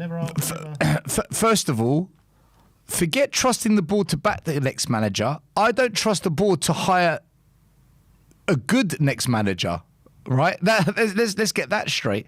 Regarding Poch, look, Sim, I've made it clear and I've been very, consistent with this one, no flipping. I want a winner. I love winners. Someone with trophy-winning pedigree. Not someone that's just won one-off, but there's a bit of history there. Like Glasner won the Europa Cup with Frankfurt. He won Crystal Palace's first ever FA Cup, smashing Villa 3-0 in the semis, beating Man City in the final. That's what I mean, a winner. And he was a winner, and he proved it at Tottenham, which is why I said just let him have another chance. Conte's, I love winners. Having said that, right, having said all that, I don't believe we can attract a winner to this club. I don't believe the situation Spurs in that any manager of that level looks at us and says, I want to come near you. And in recent years, we've been rejected by Nagelsmann and others. We are just not going to attract that manager. And I've accepted it now. I've accepted what I want, I can't have. So, unless we can get an Alonso, an Enrique, a Conte, that level manager, a Glasner, unless we get that, then for me, the only manager is Poch. In my opinion, he's the only one. He gets the club. He actually wants to be here. And he knows the football that we love. He's proven he can play that football. I just think, unless you can guarantee a winner, which I don't believe we're going to be able to attract now because the club is so deep in the mud, I'm up for Poch, You- which you- goes against what I want because I want a proven winner, and he's not that. But I think he's the next best thing. You haven't been spooked by his post-Tottenham career. No, because Sim, he loved Tottenham. The decisions he made at Tottenham was out of love. It was out of a desire for us to be the best and to make Tottenham great. He didn't love Chelsea. PSG was just the next gig that paid him. I don't think the fact they said to him, "Which was your favourite club you ever?" Instantly, Tottenham. He didn't even think Tottenham, and the fans loved him as well. He's the only. They're singing his name in the stands, Sim. Yeah, still tonight. Yeah. He feels that. We feel it. He was wrongly sacked. There is unfinished business, which is what he said when he left. I just feel, don't go back to your ex. It's all based off emotion and nostalgia.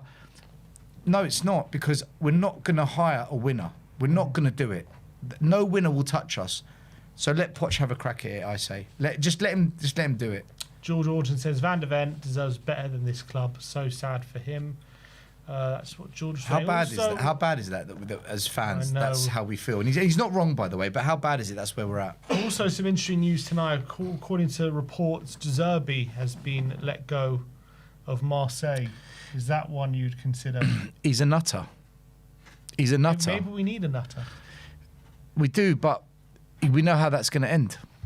With him shouting about the board. Listen, I'm all for it. Bring him in, just burn the whole thing down, Yeah, why If Gal's not? playing good football, I'm pretty certain of that. At least the content will be good.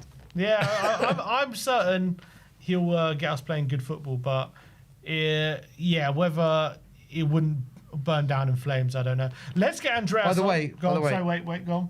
The next guy coming on, Yeah. I met him in my cousin's sandwich shop in Southgate. Big up Sava Sandwiches. I love her to bits, but she's a gooner, so she's like, we don't want to talk Okay. about her, yeah? But I met him in there, and I'd said to him, you've got to start a podcast. He's done it. And I said, you've got to get more involved in YouTube. So I'm so glad he's come on tonight. So big up to him before he comes on. Andreas, thank you for coming on, my friend. Evening, guys. How are you, Sim? Good to see you again Good still. to see you. How were the How you doing? sandwiches, first and foremost? Are they good? Well, Andres can tell you. Yeah, I'm asking Andreas, were they good sandwiches? 11 out of 10, 12 out of 10. Listen, 12 out of 10. It's amazing. good. Anyone around the North London, Southgate area, get yourself down, honestly. It's brilliant. Support them, man. Big up the Cypriots. big up. Some joy and happiness on the stream, finally. We finally got something to smile about. Yeah, because we're talking about food, not Yeah, football. talk about sandwiches. I think that's the first and last bit of happiness we're going to get out of this call. But it's just a mess. It's a complete and utter mess. I think when me and Stel first met, and I recognised him when I used to watch him on YouTube, and when I say used, I still do, obviously. We were talking about that after winning that Europa Cup, how big that turning point was. And okay, we sacked Ange, and obviously we now look at ourselves and go, all right, we shouldn't have done that.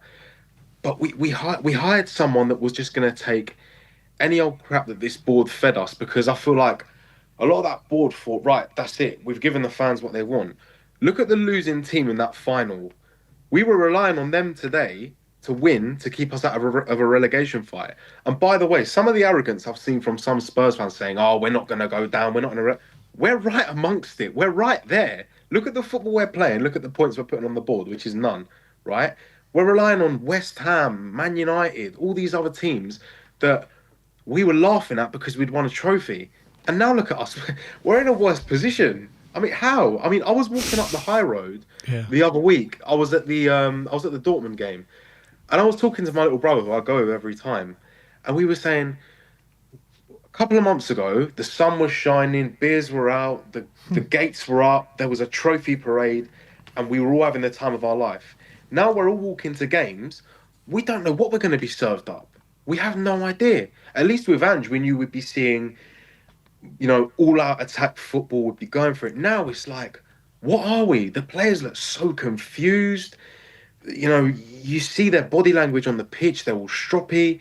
I don't know. It's a massive mess for me, and there's so much more to it than just Ange and Frank and the players. Obviously, I think they're both Frank and the players are massively to blame, but the higher up has just completely messed this up for us. I'm sorry. In terms of tonight, what did you think of the game? Was it a similar pattern to recent games? Was it worse tonight than it's been in recent games? What did you think of it? Listen, I just think the one word that I can just continuously use is poor.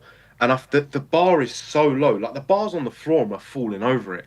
I mean, I hear people saying like, "Oh, but at least when we're losing, we're showing a bit of fight." God. What? Why are we putting ourselves in that position in the first place? I mean, I had people saying, "Oh, but Newcastle have been shit. We'll get a result." Newcastle have shown that even when they've not been great and we're kind of in the same boat, that they'll blow us away. Like, it's ridiculous. I said today, my friend, I got a couple of Spurs fans at work, and they were saying, "What do you think tonight?" They said, "I reckon we can get maybe a draw, maybe a win." I said, "We'll lose this 3-1, 3-0. Okay, it was 2-1. They had a disallowed goal, which was by the matter of someone's forehead. Do you know what I mean? And I don't understand, like, again, I'll go back to the arrogance to say that we can't go down, because it's a serious possibility. And the point, I can't remember who it was that made earlier, that if we go down, we're going to get point deductions. We're going to get in all sorts of trouble because of this debt from the stadium, the wage bill that doesn't look too bad but will be bad if we're in the Championship, and the rest of everything, like employees and stuff. We saw what Man United had to do, how many employees they had to sack. If we're in the Championship, what the fuck are we going to have to do? It's just, and this has all come for me. One of the points I actually wanted to bring up, and I actually wrote it down in front of me, us winning the trophy and Levy going was a massive opportunity for ENIC to show that they have a plan and they're not as bad as what we thought it was, and it was Levy being, the person that was influencing all these bad decisions. They've done nothing. I mean, Lange, we'll get onto Lange, but Vinay, what was the thinking behind hiring an ex-Arsenal employee that their fans weren't particularly happy with? And the same goes for Lange, by the way, because I think I've watched you guys consistently, and it's been brought up a lot of times that even Villa weren't happy with Lange. And they were warning us when he come to the club. But people were saying, "Oh, summer of change." And I sat there and I thought, do you know what? I don't buy this. And I was proven right still, because I was sat in the Finneguez watching the PSG game. And as soon as we gave up, he made them substitutions of bringing Gray on, I said, "We've lost this game. 100% we've lost this game." And then when I walked out of that pub, people were saying, "Oh, we changed so much." I said, "I don't buy it for a second. This is another yes man in charge of the club, and it's all going to go tits up before you know it. Yeah, there might be a little bit of a bounce, but then it's going to go to shits again." And the game that I realised that was, I believe, when we lost, was it 1-0 at home to Bournemouth? I think we lost. That's third game of the season, yeah. We were awful, and I said it from then. They battered us that game. Yeah, they battered us. I said it from then. Once a team sticks it on us, Frank, a lot of these players, and even the fans are screwed because we don't know how to handle it. All teams have to do is give it a go against us. They don't even have to be that good. It's true. Newcastle were all over us in reflection, weren't they? Of course they were. Do you know what I mean? It's like... They were. They're all except over for us. a 10-minute period. Do you know what's funny about what you said? I saw this. I'm not going to claim that I thought of this. I read this on social media. Lange leaves Villa, and Spurs are in relegation trouble, and Villa are flying high in a title race.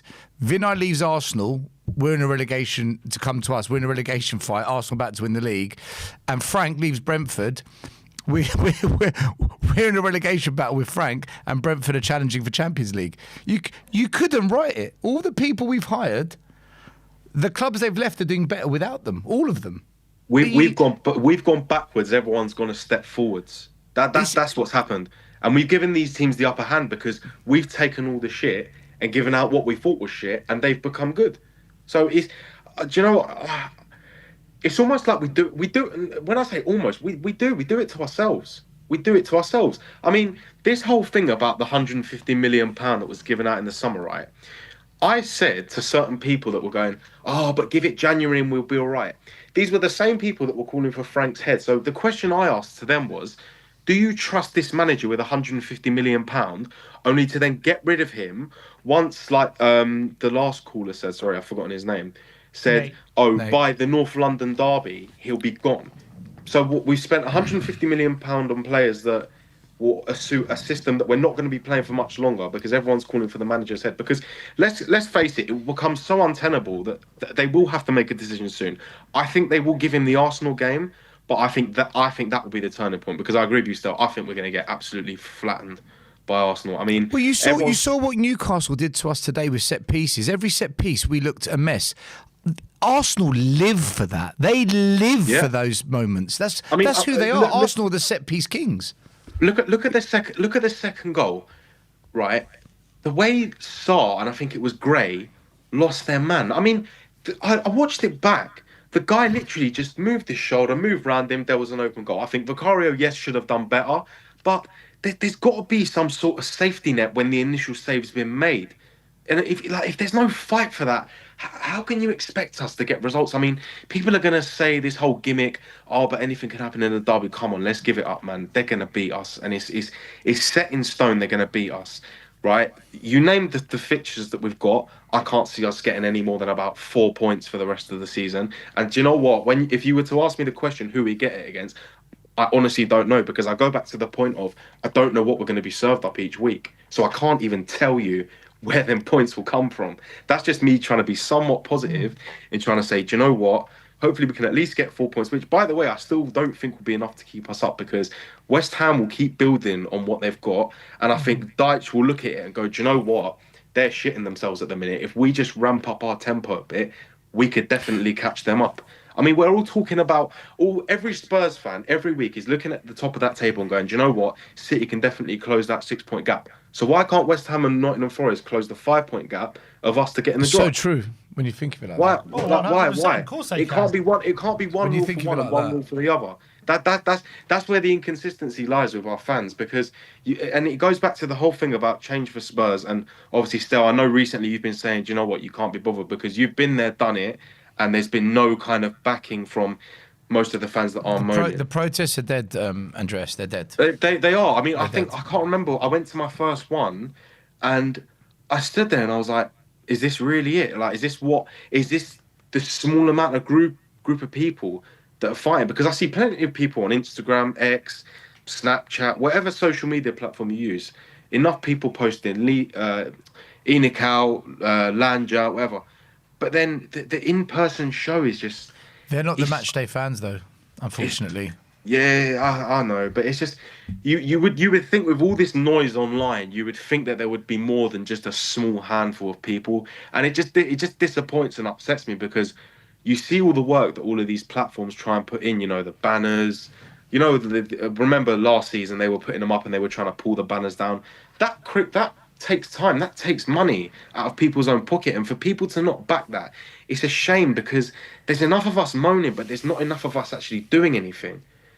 So, yeah, to be honest with you, and you know, the whole thing about, oh, we're going to get sold to Saudis, guys, that's not happening anytime soon. Why would they sell now? The value's dropped. Why are they going to sell when the value's dropped? And people say, oh, but if we get relegated, again, it's the same thing. I think Sim or Ben actually said it last season. Someone said, oh, but if we get relegated, they'll definitely sell. The club's value halved straight away. Why would they sell then? There's it benefits no one. If it doesn't benefit the owners, why are they going to do it? Mate, And if we get relegated, there's going to be some very difficult conversations with the financing and the bankers on the stadium debt. And I tell you what, selling's going to be the least of their problem. Exactly. No club's ever gone down with our level of debt.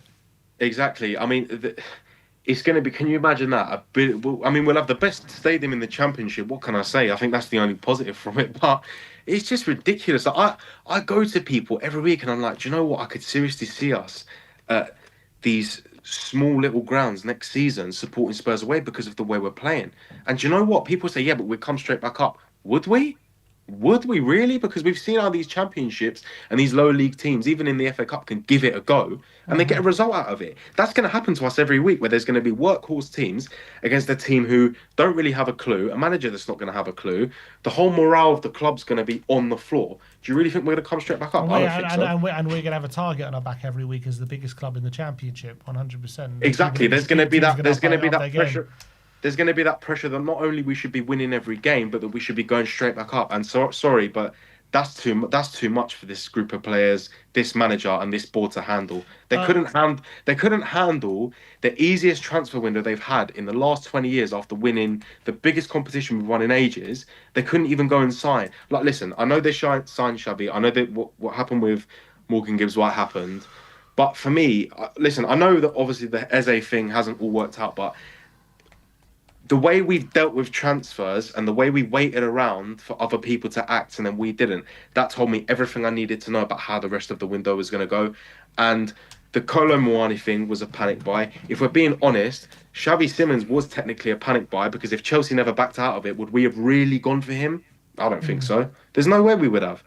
So for me, it's like, I'm not going to blame Xavi. I'm not going to blame any of the players that have come in, even though I think a lot of them have been appalling, like Kolo Muani. I think he's been awful. They were panic buys, and it's not necessarily their fault that they're in a Spurs shirt. They've been recruited by people that shouldn't really be in a position of recruitment. And it's just layers and layers and layers of bad decisions, and it takes so much more time to get them out than it does to get them in.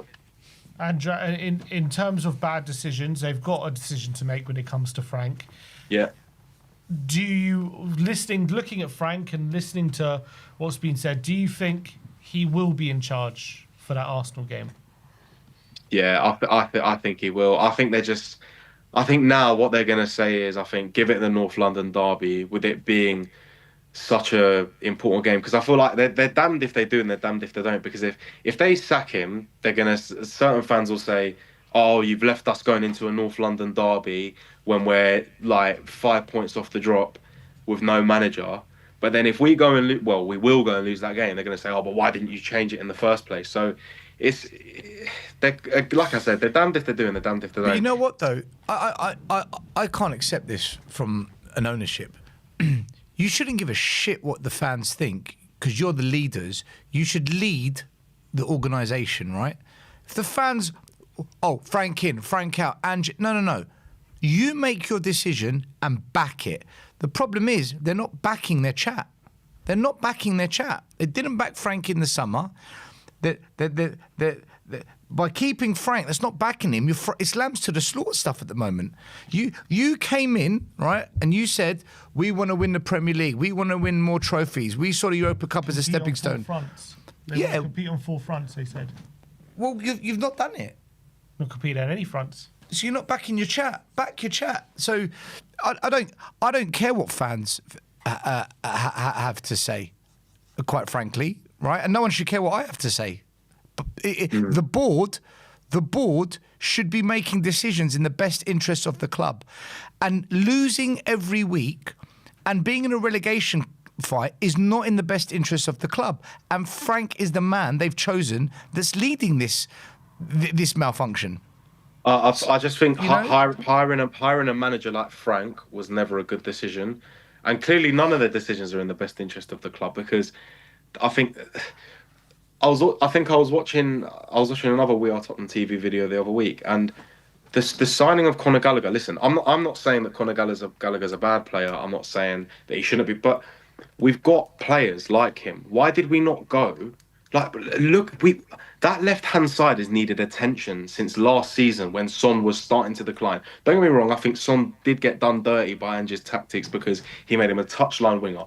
Son is not a touchline winger, not anymore, right? Lookman's just gone to Atletico Madrid. He was at a price that we could definitely have afforded, considering the investment that was made earlier on in the season, and we let him go. There was no talks, there was no nothing. I don't understand how you can go from trying so hard to sign him in the summer to then letting him go to Atletico Madrid, who we could have paid that money. We probably could have doubled the money they paid. But the fact we've just let a transfer target that was so close to us 6 months ago just walk like that, it's so contradictory of this board, and it's do you know what I mean? It's just like it's become pathetic to the point where I don't know if you remember, but was it deadline day? We offered 80 odd million for Gehi. That was never going to happen. That's ridiculous. Do you know what? Do you know selling Brennan Johnson without a goal scoring replacement was mental, right? I get Johnson doesn't suit Frank's system, but as a manager, change your system to suit the players you've got who are going to get you goals until you can build your squad. Surely that's what Redknapp used to do. So if you're not going to change your system to suit our top goal scorer from last season, and you can't fit Johnson into your new system, fine, sell him. But only if you know you're getting a replacement. We didn't get a replacement. The replacement should have come in before he went. Correct. That Frank signed off on that. Lange signed off on that. Vinay signed off on that. They don't know what they're doing, Sim. It was negligence at the highest order. They don't know what they're doing. Can I just say, to add to that, still, by selling Brennan Johnson, and this is the start of my point, by selling Brennan Johnson, this board have now shown, or this ENIC 2.0 gimmick, whatever you want to call it, have shown that they're more willing to sell. Come summer, when the last decent players in this team, like Van der Ven, like Romero, when they want to leave, which I believe them two are already manufacturing a way out of this club, I think Romero more than Van der Ven, this club have shown, like, we're going to be more willing to send. It doesn't, for me, Romero signing a contract means nothing. He's obviously been sold a bag of lies, right? Yes, it will take a bigger offer than it did before, but I believe that if these Spanish clubs are going to want him, he's so built for that league, especially Atletico Madrid, right? They will pay the money, and if Romero says I want to go, I understand it's up to the club, but what, are you going to have someone that was your club captain on massive wages just sat there twiddling his thumbs? They're obviously going to cash in. So.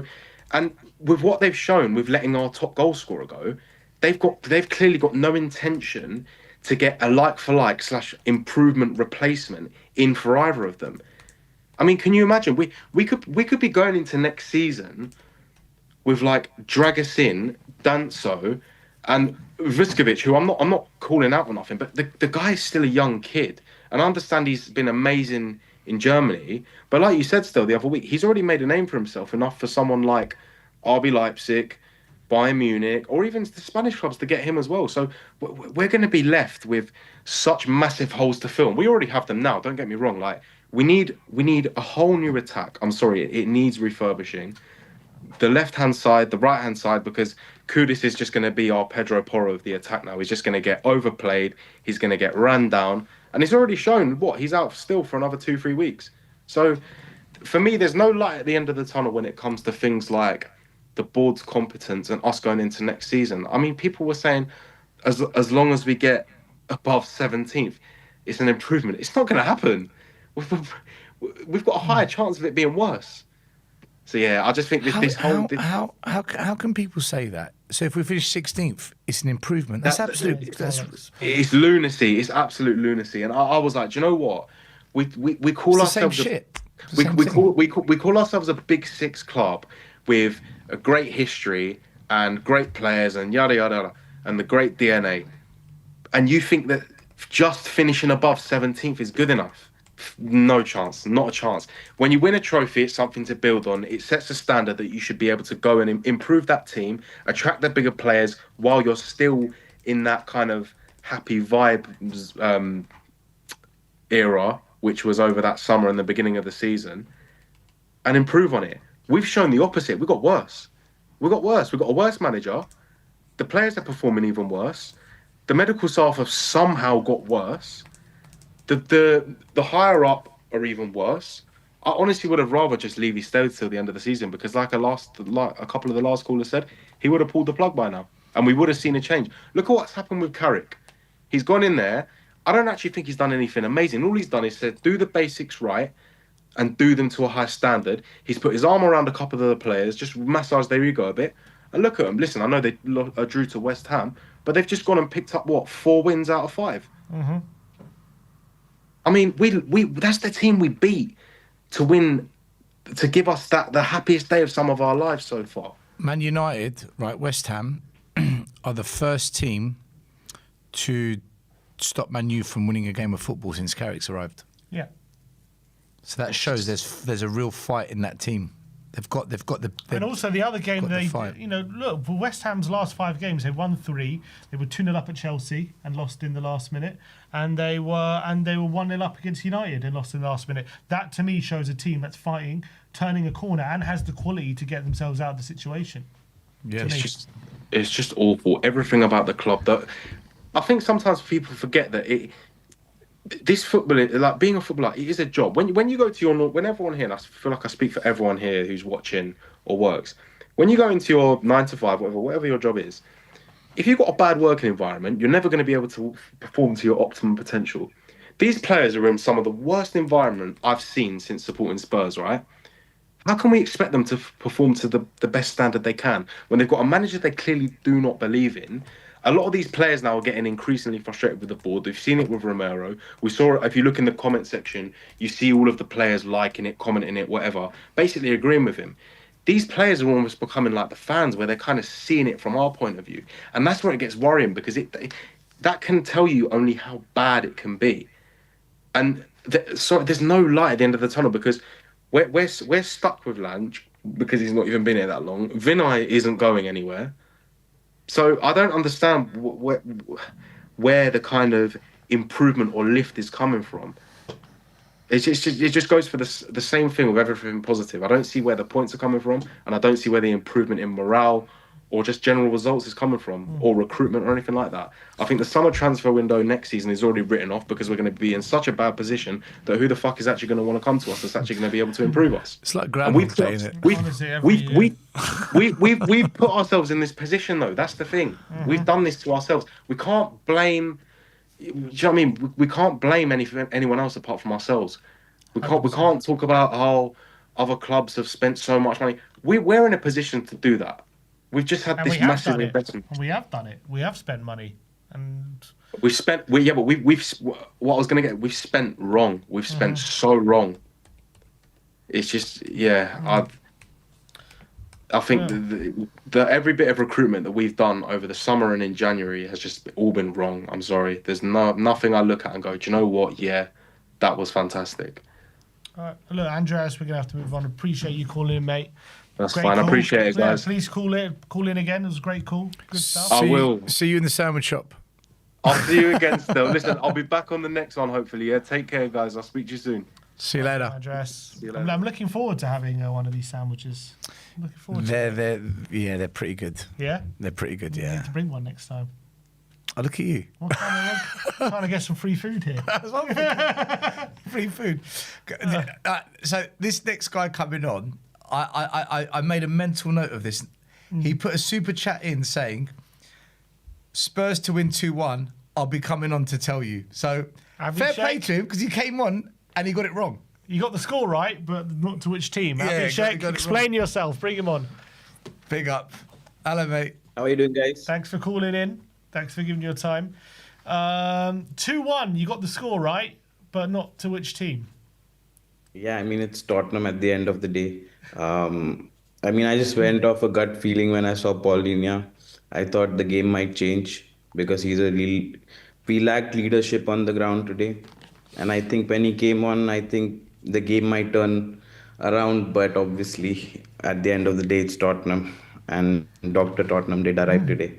You were probably feeling pretty good about yourself when Gray scored, but didn't quite last, did it? In terms of today...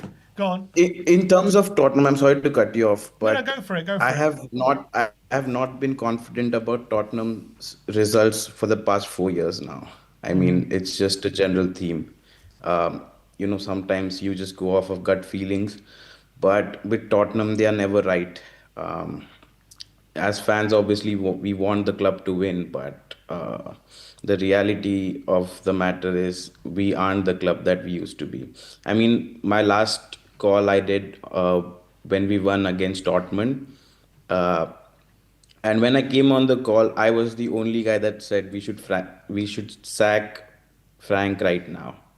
We should sack him on a high, because the club was heading in a direction that I didn't like. It was heading in that direction for a long time. I think the North London derby was the time to sack Frank, because that game was the game where I saw that this team has no character. We walked into that game looking like losers. We were going to lose that game before we even stepped on the pitch. I could see it on the faces of the players. The earlier caller, he made some really interesting points, and I was actually on chat gpt doing some research, because I went down a really deep pothole, and something clicked. uh, PSG won the treble last season. They generated a revenue of almost 850 million. Tottenham generated a revenue of 650 million. They won the treble. Still, they only generated 200 euros more than us. They have a far better squad than us. In the past 10 years, they have spent around 880 million euros. Tottenham, in the same duration, has spent about 630 million euros. So the problem isn't the club isn't spending uh, on the team. The club is spending on the team, but it's more we are not able to attract the kind of players for the right amount of money. I mean, we have overpaid for so many of the players. Johnson, we got for what, 50, 55 odd million. 50 million, Richarlison, 50 to 60 million, and Dombele, Lo Celso, big money. Archie Gray, 40 million. Archie Gray, 40 million. Solanke Yeah, was but 65. 65 we for have to Solanke, my we God. have to overpay for these players, these really bang average players, because there is no way that a top quality player would sign for us. So we have to compensate for that. Basically, a player. Yeah, go on, Abhishek, Stel. Abhishek. Okay, we paid just under 40 million for Mickey van der Ven, which looks like Yeah. an absolute bargain right now. We bought Madison for under 40 million, and he's a top player. Okay, he's injured. I don't think we're paying over the odds for average players because we can't get good players. I think our recruitment from a scouting perspective is fundamentally flawed, because there's restrictions and criteria put on the scouting team that means that they're working with one arm tied behind their back. I'm sure that is also a case to play, but Our like, let's scouting's take this. our recruitment is bad, is what I'm trying to say. I Abhishek. 100% agree with you. Like, it's not at the level that it should be. Like, it's common sense by now. Uh, Looking at the transfers that we have no plan of execution. We don't know who we are getting, if they'll accept us or not. Like, top clubs don't act like that. They know who they want. They know whether the player is willing to come to them or Yeah, I not. agree with that bit. They, ba- Yeah, spot they on. basically Spot on. they basically have the deal done before they approach. But Tottenham don't seem to be operating like the big elite clubs. That is the point I'm trying to make. That's why we tend to overspend, because it's all last minute thought. Okay, he is available. Let's get him. Let's throw a 70 million bid for a player that I know won't join the club, but will look good on the telly for the fans. That okay, the club is trying. And Frank can say, "Oh, we showed ambition by bidding for Semenyo." Yeah. And but in terms of where we're at the moment, Abhishek, we were very close to being 3 points off the relegation zone, with United saving our skin right at the end. How much does that goal change your opinion on where we are in terms of that relegation fight? My opinion didn't change after the Dortmund win, and it won't change after today. I think appointing Frank was the stupidest decision, the last stupidest decision of Inic era. I think the Inic era is going to come to an end now. I think this is it. I think they have dug their own graves. I think Vinay is what the biggest scammers out there. And coming on to the game today, when we conceded the second goal, I could see that Conor Gallagher was looking tired for 10 odd minutes. If you look at the game again, You can see that he is exhausted because he was playing a role that he is not fit to play. He was running down the channels. He's not that kind of a player. You think that led to that pass to the second goal? Yeah, because he was exhausted. He couldn't even track back. He was done, and immediately after the goal, then he was subbed off. As a manager, you are literally paid to see those things. Okay, the player is not on it. What can I do? What What do you These think? Go on. these people that are paid exorbitant amount of money to run this club have no fucking idea how to run this club. I mean, at this point, you could hand over the keys to any random guy on the street and they'll run it better. It's gotten to that stage. But in terms of the relegation fight, Abhishek, what's your thoughts on it? Like, do you think we will be getting relegated this season? With Tottenham, it's really hard to say. I mean, if we are relegated, we'll probably go into administration and that will be the end of this club.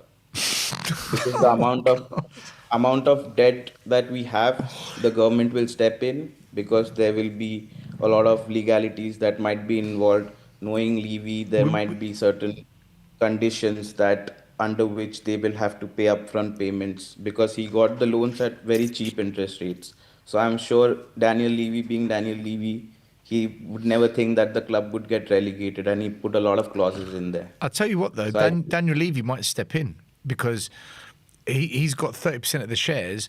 He's reportedly trying to sell his shares for £1 billion. He's not you going to know get what? £1 billion. He won't get £1 billion. He might have If to step in and he won't Sure, get and shore this it up. money because his shares are basically useless right now. But if I was Daniel Levy, what I would be doing is knocking on every Middle Eastern firm, every investment firm. Look, I am in there. Let's buy these guys out. Why are his shares useless, Abhishek? Because anyone trying to get those shares right now where Tottenham is, it's not really a safe bet. No, but I If mean, I have a big they're still worth something, though. Yeah, but it's a risky investment, isn't it? See, you guys live in Europe. Like, the thing is, in Europe, like the incremental upgrades, it's really small. If as an investor, I put in £1 billion in the UK market, even if it's a football club, yearly it's going to make a ARR of like 3%, 4%. I can just very easily put that in Asian markets with safe guaranteed returns. I'm almost guaranteed 12 to Yeah, but 14% you return. might get to buy Levy's shares on the cheap, and when Spurs bounce back up, you can then cash out, and you Again, make a nice profit. that's a risk that you carry, and people with that kind of money don't deal with that kind of risk. The Middle Eastern guys do because they have a lot of money to burn. They can take a punt. For them, even $10 billion isn't anything. They make that in a day. I think if Spurs But go down, they go insolvent. I think they'll have to file for insolvency if they go down because the debt is massive. Our debt is. That's what I'm saying. This Yeah. will be the end of the club, and then Ange will be proven right. Season 3 is better than season 2, because then in season 3 it will be basically Game of Thrones ending. The Khaleesi is dead.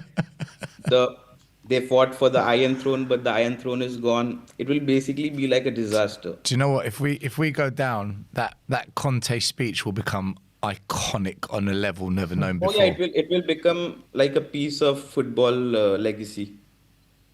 Do you think Abhishek that Spurs will get relegated? Because we've asked the question tonight. Because when you look at the fixtures, what games do you think Spurs are winning? When you look at the next, is it 12 or 13 games we've got? With 12 now. Out of the 12 next games. 12 games, so there's 36 points up for grabs. Where do you think Spurs win 3 or 4 games? Which games do you think you're confident we can win with those? Frank, I have never been confident with Frank. See, the problem with Tottenham is Tottenham, like a best season till now was the 2016-2017 season, I think, under Poch when we finished second. That was I'm like beaten at home. that. Yeah, that was the peak Tottenham. 86 points, 86 goals scored. I think it was 26 or 28 goals conceded. It was some insane number. We were one of the best defenses in the league. We were averaging almost 2.25 goals, 2.25 points per game. This season we're down to 2.12 or 2.2, 1.1 or 1.2. That's almost half that. But I think the most alarming stat is this: Frank win rate is the worst of any Big Six manager ever in history, because that's not what you want when you're in a relegation fight. I've been saying it all night, Abhishek. We don't win games. This is the problem. we don't. Forget draws. We Forget have- the draws mean nothing we to have- me. We need wins. Yeah, we have drawn almost 33% of our games this season. That is insane. So 1 in 3% chance Tottenham draw the game. And then the other 66, what is it? Mostly losses. Must be. Yeah, it's like around 42% loss and the rest is win. Abhishek, what do you think about Frank's excuses with the injuries? He was asked why Tottenham have no style of play attacking wise, no patterns of play. No, And he said it's the injuries. It's all bullshit. Because when Ange was saying that it's injuries, his reasoning made sense because you could see the attacking intent in the team. He was like, listen, I have got attacking figured out, but I don't have a back line to defend it. I think Romero and Van der Ven played together only 8 or 10 times in the season when he was in charge. And when they used to play, you could see what he was trying to say. Okay, it was still chaotic, but it was working. The system was like it was more of controlled chaos. And we used to win. But it was Yeah. working for us. There was attacking style, there was flair, everything that you associate with Tottenham. But if you look, if the viewers have the time, they can go and check back the Dortmund interview that I did. And everything that I said that day holds true today. Because even that day, I'm saying exactly what I'm saying today. Thomas Frank is not the right man for this club. He never was. I agree with We you. stri- Agree with it. we only thrive in chaos. I said that day the literal motto of this club is to dare is to do. What are we daring to do? Go down. Yeah.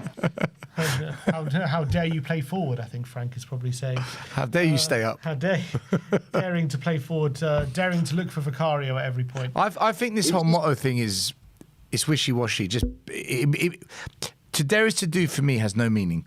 It's a meaningless motto. It was you nice see- in the 60s and 70s, but now fast forward, I think it No, has Stel- no meaning at this club. Well, how can Tell, you but say but that? I'd like to How Because can you I'd say like it's our to motto? It's what we stand No, for. Because I would like to come in on because- this, Go on, Abhishek, and go on, I would Abhishek. like to counter Stel with last season with Ange was to dare is to do. He could have built on that. only said- wait, Abhishek, only when the board allowed the manager to do it. Because they could have sacked him Yeah. in January and they allowed him to write off the league. They didn't allow him, by the way. Apparently, I was listening to Ali Gold. They said they were very angry with him. Obviously, allowed him by keeping him in a But job.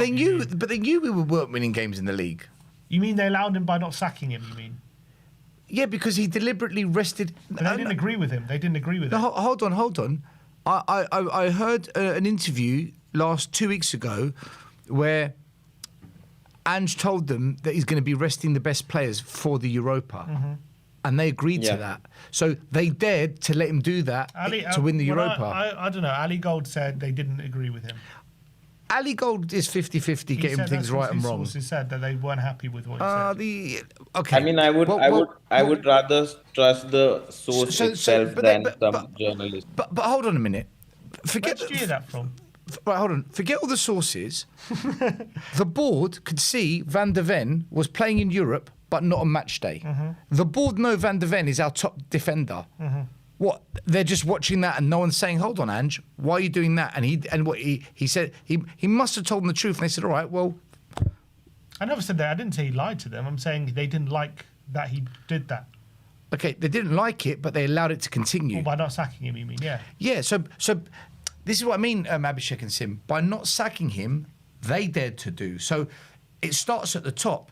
The manager doesn't dare to do unless the board allow the manager to do it, is my point. I get where you're coming from, but again, I also was hearing a lot of chatter on Twitter when Levy was like removed or like relieved of his duties, and when I stepped in. And when we were hearing those things, that there was a big struggle about Ange last season. The board was divided. The typical things that we sort of hear with Tottenham. The board is always divided at Tottenham. I don't know why, but a lot of people, like a lot of sources, like third party sources, were saying basically Levy was one of the guys that was backing Postecoglou. I agree. He was one of the guys that actually believed in him.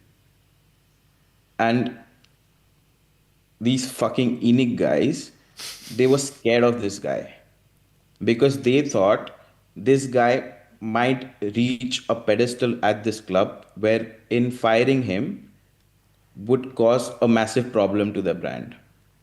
That's why they got rid of him. That's why they got rid of Levy. Vinay is basically the best version of Daniel Levy in the terms of doing the shittiest things out there. Wait, Levy had to go though, Abhishek. Levy had to go.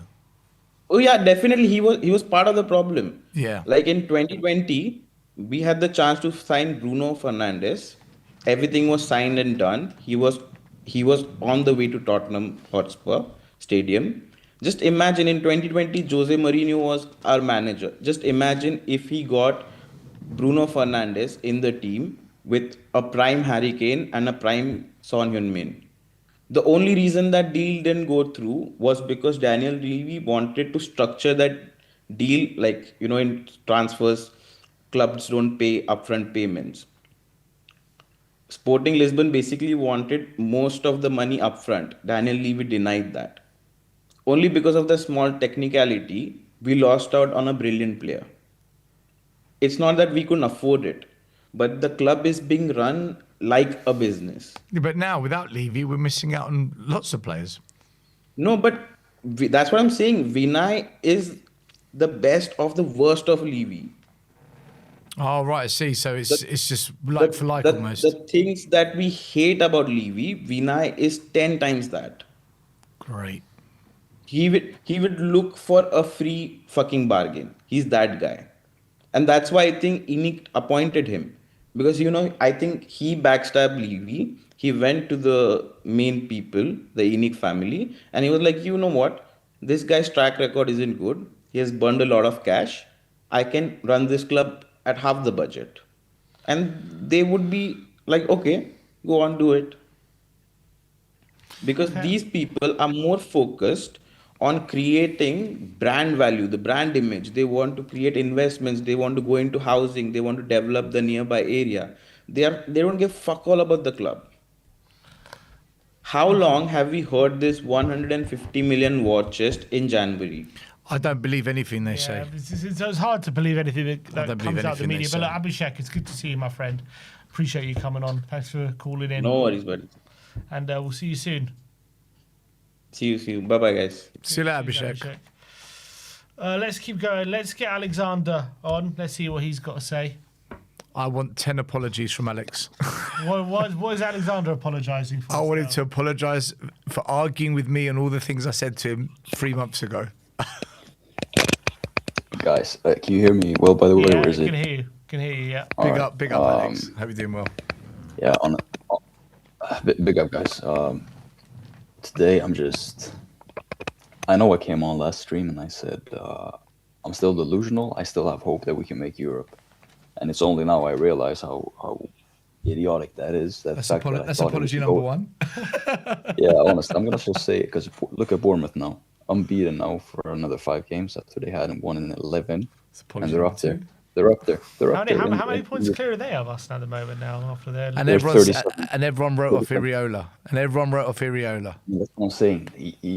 So they're 8 points clear of us. They were 11 without a win when we played them a few weeks ago. Now they're 8 points clear of us. Mate, the doctor gives the medicine to everyone, Sim. Crazy. They're 9th. Oh, okay. Keep going, Alex. No, I literally thought that we could be Bournemouth right now.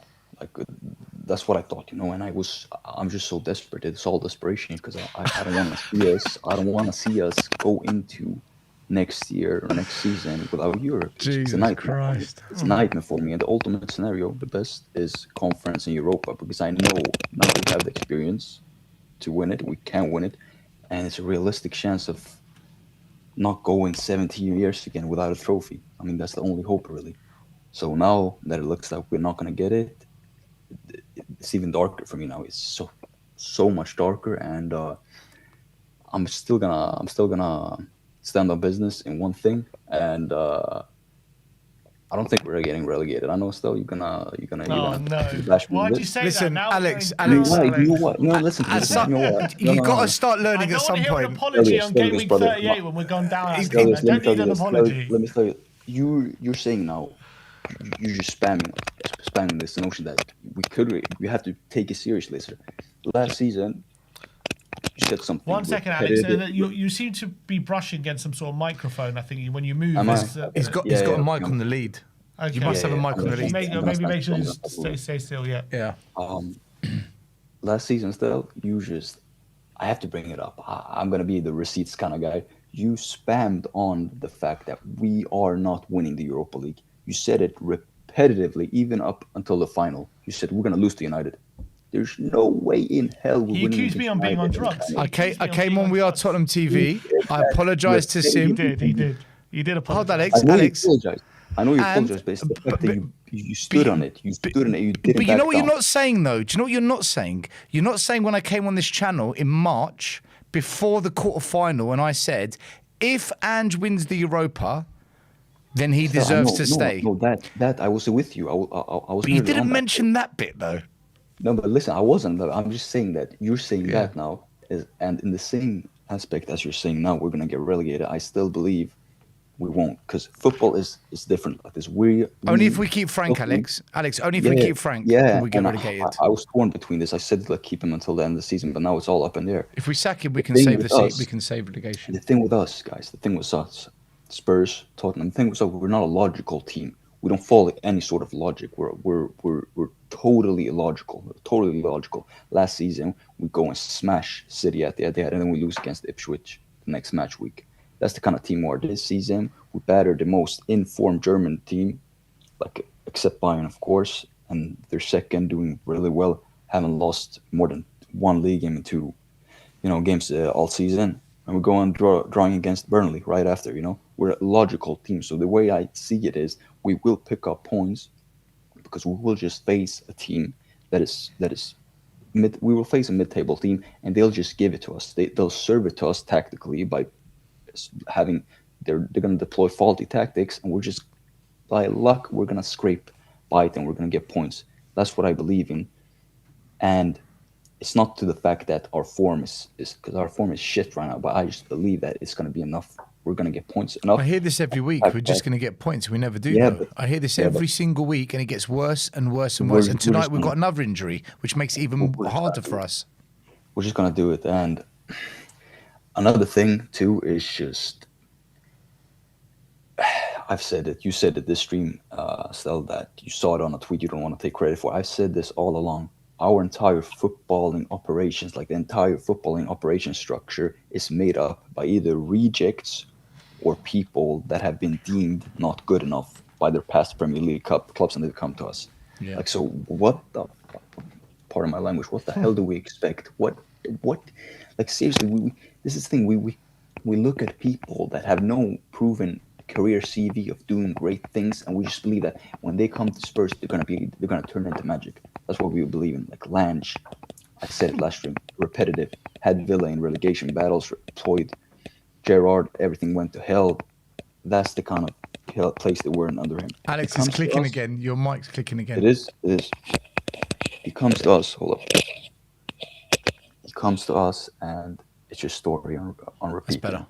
On repeat. It's on repeat, and this entire season, it's been disgraced after disgrace. The biggest one, I think, we can all agree on that was the Arsenal game. The Arsenal game, getting battered, no sense of honor, no sense of pride for the badge, disgusting performance, and they just stab in the gut was that as a hat trick, after that summer saga, and you can't defend the team like you can't overlook that and say it's just a part of the process.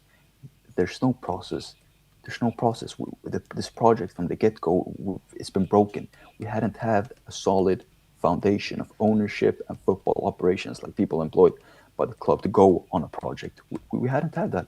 We didn't have it at the start of the season, and these people now they're showing their true colors, showing the true colors. What do you think of Frank using the injuries as an excuse at the moment? He's asked why there's no attacking patterns, and he said it's because of the injuries. That's why there's no attacking patterns. The only thing you can give him is that he hasn't had Matters or Kulusevski. That's the only thing you can give him. But then you have to scope out. You have to look at other Premier League clubs. They have nowhere near players of quality of a Madison and Kulusevski, and they get their team to play football, just football, not this terrorist fucking things that you want to stab your eyes out. I mean, today that first half, everything just got peppered down. If you heard him a month ago, the way he was defending it, right? I can't believe what I'm hearing. I can't believe what I'm hearing.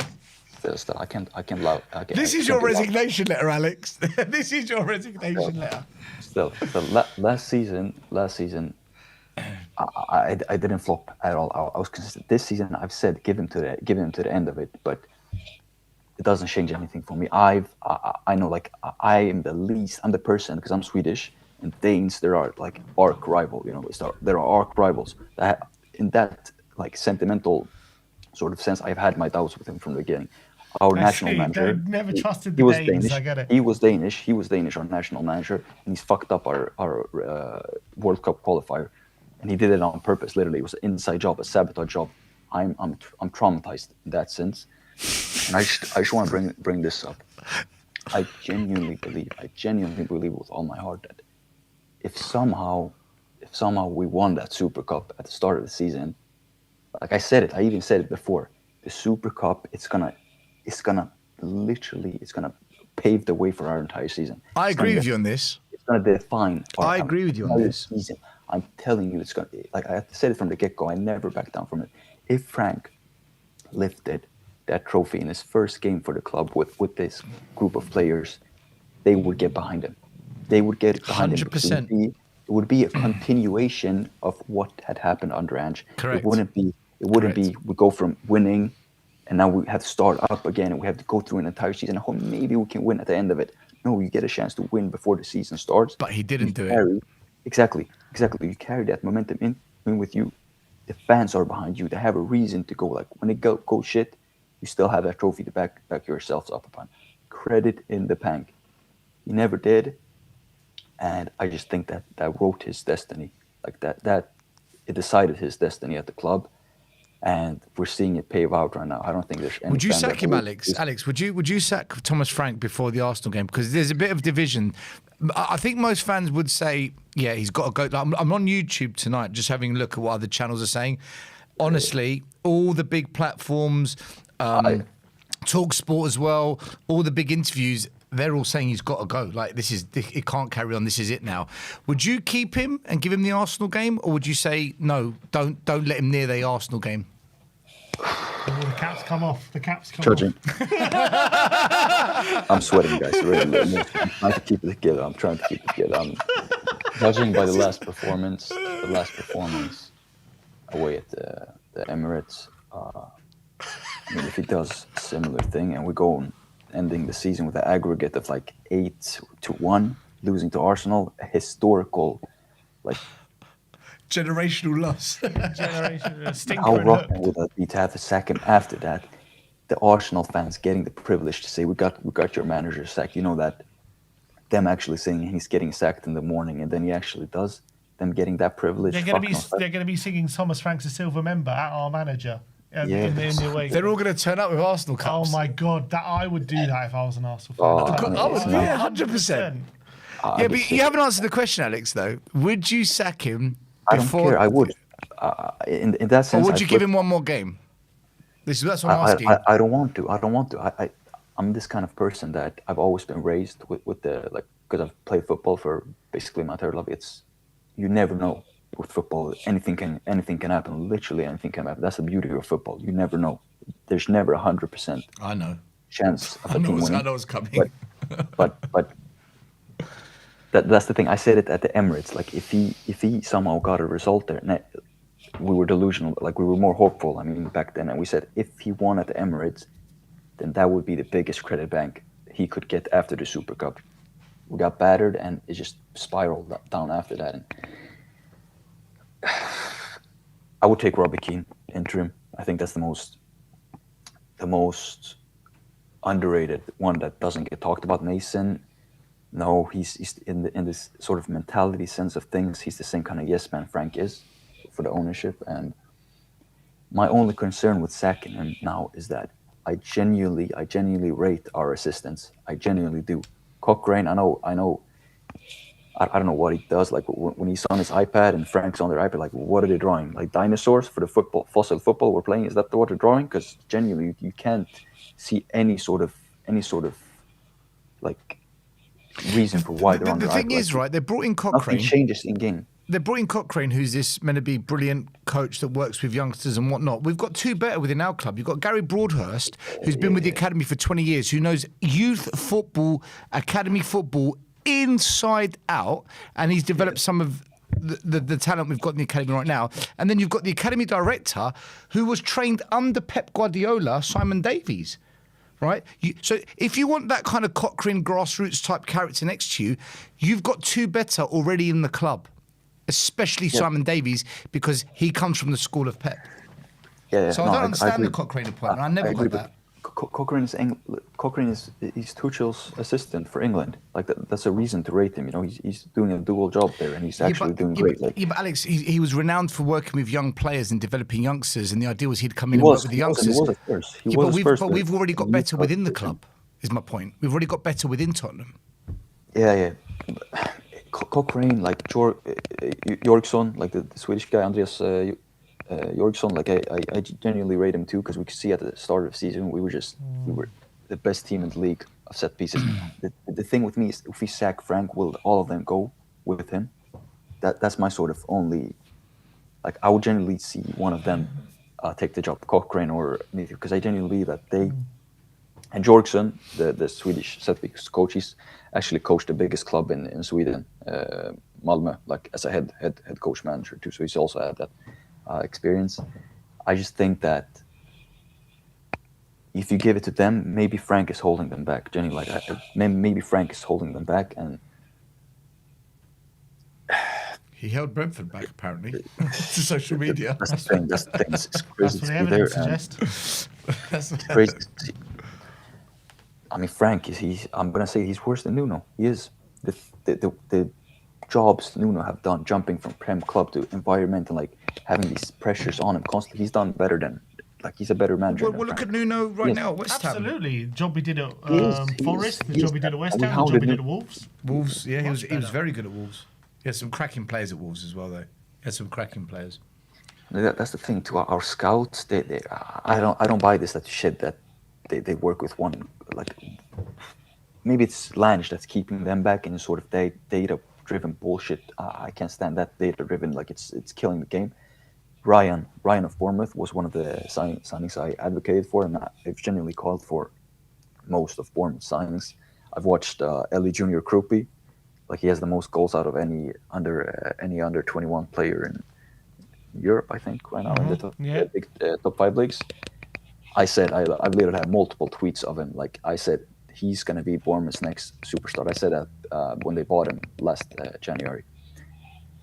Ryan, he has 2 goals and 1 assist in 3 Premier League appearances. Like Bournemouth, they scout real talents, and I just think they can't thrive under pressure. We have none of these talents just go under pressure. You're gonna kick on. They perform when it's easy. They're in the Premier. We've seen the Champions League games against lower tier opposition. Then they just turn into superstars. In the big games, they all go missing, man.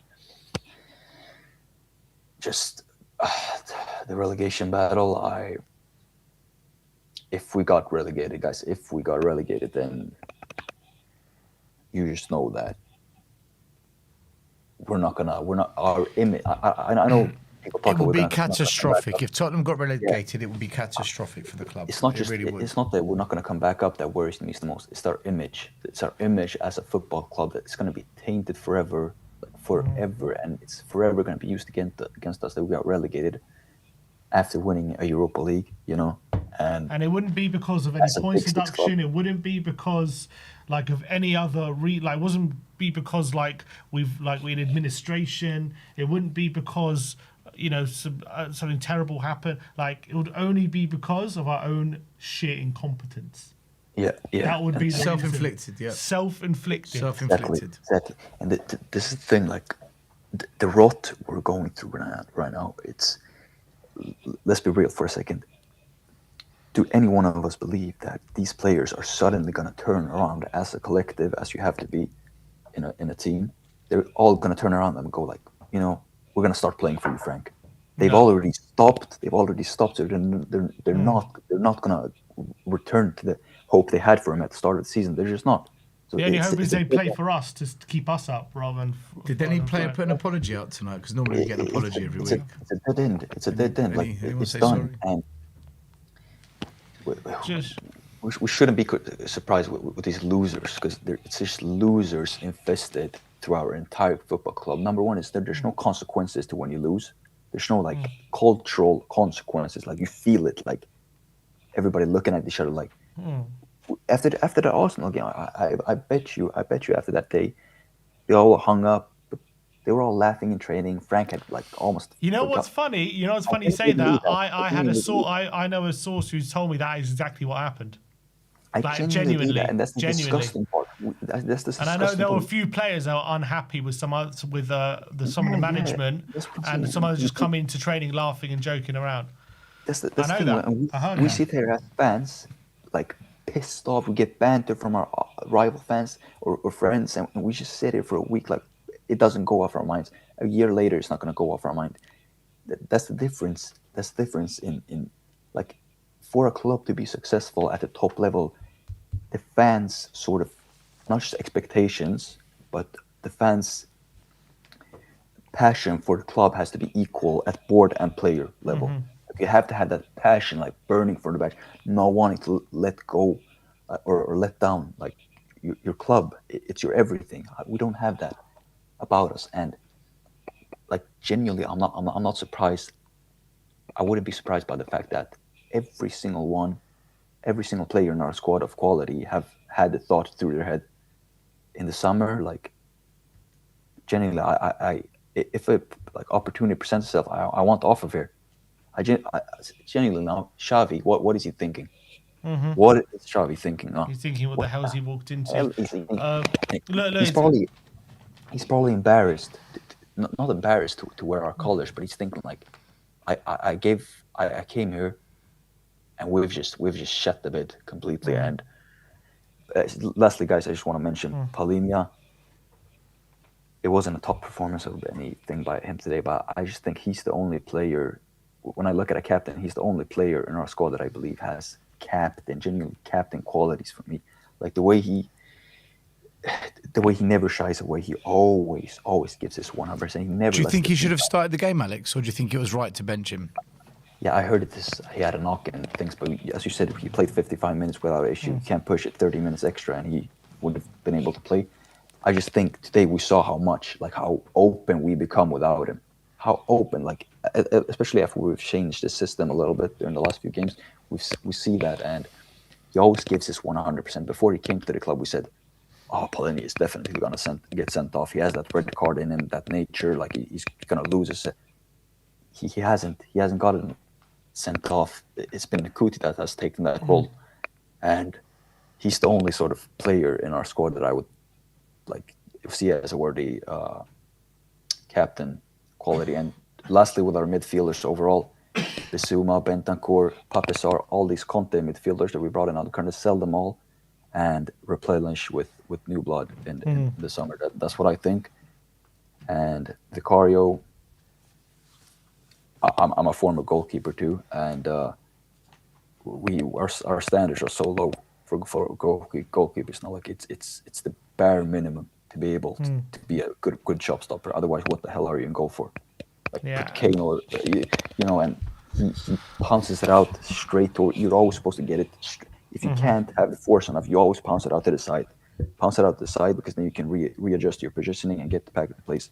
But you don't have time to readjust your positioning when you pounce it straight back up, because then the player has basically a whole open goal to shoot on. And guys, it's torture. Just to wrap it up, it's torture, and we just all know that no matter how bad we speak of the club, we're always going to come back. It's an addiction. Like, we're always going to come back. We'll be back same time in 12 days' time, Alexander. We're never going to give up. Then. Back again. But Alexander, it's been it's been a tough day for you, I can see. Go get some rest.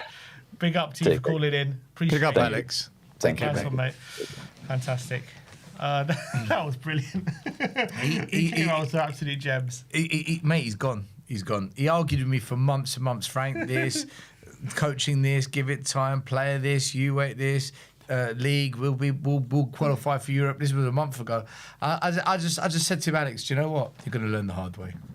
And his head was gone. The cap had to come off. He was. In terms of, just quickly on his point on Nuno, there's a stat here. Nuno got 9 points from 5 home games he was in charge of, winning 3 games. Thomas Frank has 10 points from 13 home games, winning 2. Sorry.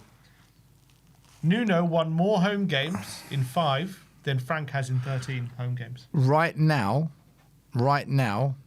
exact same number of games, Ange had more points than Frank. Last season, in our injury-ravaged season, where in the Frank out season, and we got to a cup final that we won, and we were 90 minutes away from a Carabao Cup final. Yeah, and we got to the Carabao Cup at that point. Yeah, we beat Liverpool in the home leg. You know, I think when people also talk about blaming injuries for performances and results, people have got to remember as well. Last season, before the injuries, we won 5 games by 3 or more goals in the league before the injuries. Yeah, we were very front-footed. I mean, we won 5 games by 3 or more goals. Remember we beat Southampton? Was it 5-0 away? I remember that game. We beat Everton 4-0 beginning of the season. Yeah. Villa 4-1. We beat West Ham 4-1. We beat City 4-0. We beat Man United 3-0. This is all before the injuries kicked in. So, but I'm saying, what my point being is, before the injuries, there was evidence that. I know we also lost some bad games. Don't get me wrong. Yeah, but, Leicester, Ipswich. No, but some stinkers. But my point some real is, stinkers. there was evidence there that without injuries, we were playing well, had some good wins. The best stat I saw. This season, my point is, this season before the injuries, we were shit before. I've been shit all season. That's what I'm saying. The best that I saw with Ange was when he had Vicario, Romero, Van der Ven, Porro, and Udogie all starting. He won 73% of games.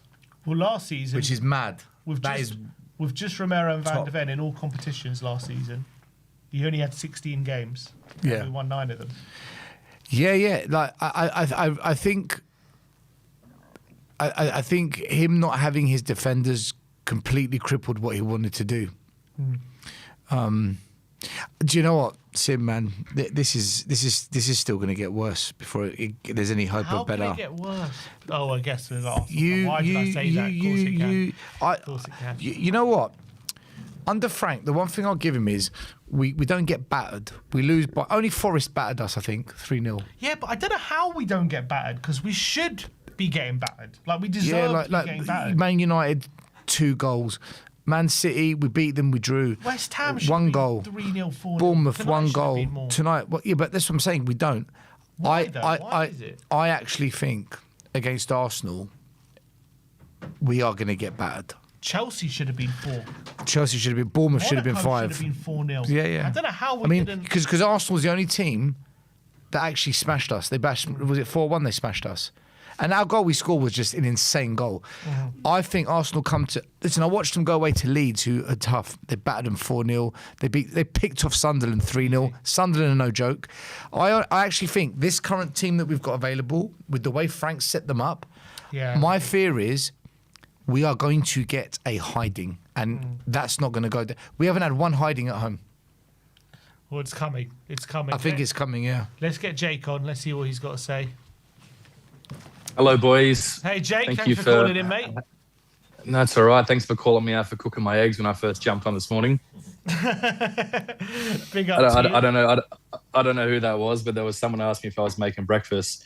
I'll keep it short, lads, because I know it's almost 1 a.m. your time. It's luckily just about lunchtime here. I've watched Spurs now for about 20 years, and I've only ever seen Tottenham play twice. Coincidentally, the one time I saw them play at White Hart Lane, it was Gareth Bale, Van der Vaart, Luka Modric, all in the midfield, and I travelled from Sydney to Tottenham and saw them lose 2-1 to Norwich. And then I saw them play in Sydney once as well. But that was probably the worst half of football I've seen them play in a very long time. And I don't see how it gets better. I've been a Frank Out guy since probably game 3 or 4. I've got a good bunch of friends who are all Tottenham supporters as well. And at the start, they were saying, no, we've been told that, Frank's a tactician. He knows what to do. He knows the way out of situations. But probably after like game 3 or 4, I was looking at all the points we got the earlier part of the season as just lucky games, lucky wins, last minute goals that we scored to get level in games that, a couple of years ago under Poch, and hopefully he does come back. But, there was those games at the start of the season that we were getting 2-2 draws at the very end, and people were still saying it was a Frank masterclass. But like 4 or 5 years ago, with Levy still in charge, it would have been disgusting for the fans. Yeah, absolutely. And I agree. Beginning of the season, I was having big debates with Ben. I remember in October time, we were 3rd in the league. I think we just beat Everton 3-0. And I was having big debates like, look, we're winning, but we're not playing well. We're getting lucky. It's going to turn. He was like, what do you mean? We're 3rd in the league. How can anyone complain? We're doing so. I was like, mate, look what we're watching. This will turn. We will not be able to keep this up.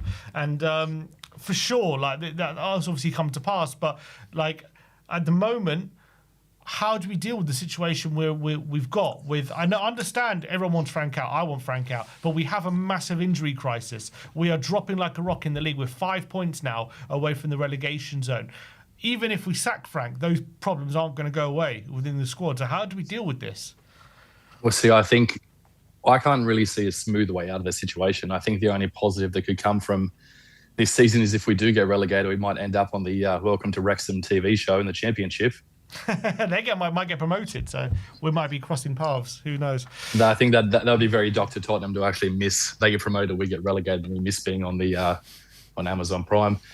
I don't really see a clean way out, especially now. I think they've gone too hard, too fast with Frank. They've backed him way too much. Now they're just trying to use him as a scapegoat. And I think Frank doesn't have the look. Like obviously being an Australian, I'm not an Ange Postecoglou, fanboy. I watched him play as a coach. Yeah, like I watched him coach when he was coaching Brisbane Roar, and people were calling them Raw Salona, probably 10 plus years ago. Don't be wrong, he's a good coach, but he was never going to be the top 2 or 3 coaches in the world. But I think the difference with Ange and Frank is, even if Ange was lying to the players, he'd get behind them and tell them that, you're the fucking best and we're going to win the league, and he'd get a bit of spirit into them. And the issue is people walk on the pitch now, they don't want to be there. The fans don't want to be there. The players don't want to be there. Thomas Frank can't be that delusional that he still wants to be there. I can't see anyone, like in the stadium, except for usually the away fans, the away players, and the away coach that actually wants to be there. And I think the difference between Ange and Frank is Ange was a motivator, and he would at least put some spirit into the players, and they'd actually go in and give a shit. At the moment, they just don't care. And I can't see a situation where a coach of merit, because like if Poch does come back, so let's say Poch comes back next season, Poch would also know deep in his heart that if he goes to Tottenham and it fails again, then his career's gone. It's like that was the issue with Ange going to Nottingham Forest. He knew if he went to Forest and he gets sacked there, he's not coming back up for a long time. I'm worried that Poch will see the writing on the wall and think, if I come back now, Chelsea didn't work out, PSG didn't fully work out. Tricky job coaching the USA to win the World Cup, but I'm worried that he will start looking at the situation and going, well, if I come back and this goes, my coaching career's in the bin. Well, I've always been an advocate for the players just need some spirit. I think I put a super chat in before and said, even give Ledley King or Michael Dawson a go. At least the players will want to actually try. Instead of a coach that comes on the first time and says, we'll lose games. At least put a club legend in there and let the players give a shit and actually have a go. You could put Brad Friedel as the coach, Yunus Kabul, someone that actually knows the club, and people are going to go, yeah, we'll actually try for him because we don't want to let him down. I totally agree with you, and Jake. We need some positive energy and some fresh ways of training. That's what we need right now. It's the only hope that will get 2 or 3 wins, 3 or 4 wins. How bad is it when, in terms of what Jake's saying? In hindsight, Frank's first press conference as Tottenham manager, he said categorically, the only thing I can absolutely guarantee while I'm here is we will lose games. That was like, how weird in hindsight. That's what I mean. That is his first message to the fans. And if you actually watch it back, he was really categorical about it. He was like, I can categorically confirm, be losing games. It was like, what? Why would that be your first message? I think he was trying too hard. And he was trying to be really smart and honest and transparent. But in doing so, he's given across this message of just, Such an odd message to give in your first press conference. It's really strange. I think he tried too hard to be honest. And it was just, mate, some things you don't say. Like, if that's what you think, you don't say that. That's your first message to the fans. Yeah. Go on, Jake. And I think the difference is, I don't know if you guys have seen it, like being in Australia, and it was everywhere when it was first out. There was an interview where Ange was, I think he was the under-21s coach of the Australian team, and he absolutely blew up on live TV against a guy, I think it was Craig Foster, and called him out publicly on TV. Yeah, that was the fighting spirit that the club needs to get out of this situation. Yeah. Not someone that's coming in and just going, we'll lose games, but, we'll try our best. And for most of the season, where we got this new coach in, we're scoring less and conceding more. And I know the back line's now a bit rough, but, a couple of weeks ago, he had a better back line than most of the managers have had in the last couple of years. I think the only way is, like, he needs to, the board need to go to bed, have a sleep, wake up tomorrow morning, and they need to make the decision that, look, he's got to go, because I'm more than 50% confident that we'll get relegated, because the downward spiral will kick in, and unless someone comes in with a bit of fresh spirits that people respect, pulls all the players, by their hair and says, and shakes reality into them and says, there's a big chance that we will go down, and get the players to understand it, because Forest and West Ham, they're very certain they're going to go down. The players don't seem like they're fully understanding it yet, probably because they don't give a shit. They're probably going to go, look, we'll go down, I'll move clubs. And I think if we go down, we're done. We'll turn into a Blackburn Rovers. You think the Spurs players think they'll land on their feet, whatever happens? They're not bothered. Because they're all good players. You can't tell me that they go down. You can't tell me that Pedro Porro won't end up at Atletico Madrid. You can't tell me that Destiny won't end up at a Juventus. You can't tell me that Mickey won't end up at a Madrid or a Barcelona. You can't tell me that Lucas Bergvall will get a PSG. Like, all these players will land on their feet, because individually, most of them, the core part of the squad, are talented players. But the issue is they're individually talented. So I just don't see a reality where they accept it yet, unless they get someone who is, a Tottenham hero that's going to come in and they're going to go, all right, we are going to go down, but I want to fight for his reputation, not mine. Because the issue is that, their reputation will live on. They'll keep earning their good salary and they'll move to a new club. Look when Maddison went down when Maddison went down and then we signed him. Yeah, exactly.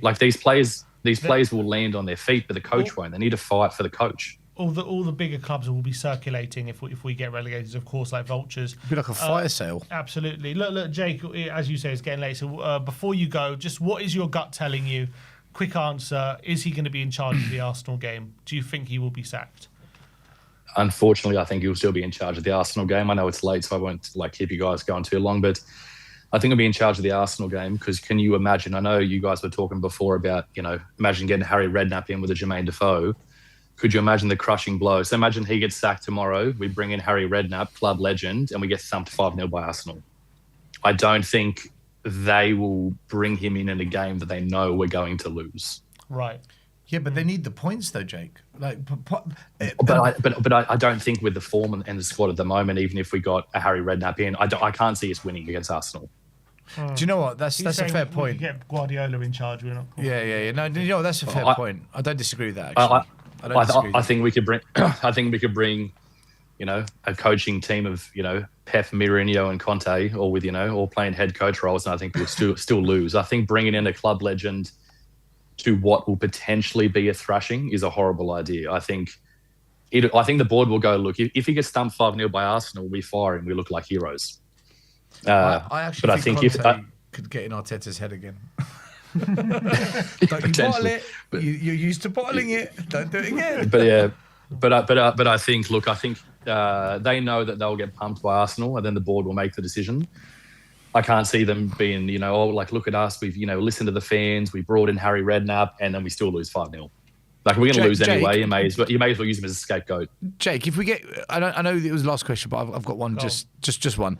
If we get humiliated against Arsenal, so a 4-5-0 kind of job, and West Ham close the gap to, I don't know, 2 points, something like that, do you think he gets sacked then, or do you think they've gone this far, they're going to see it all the way?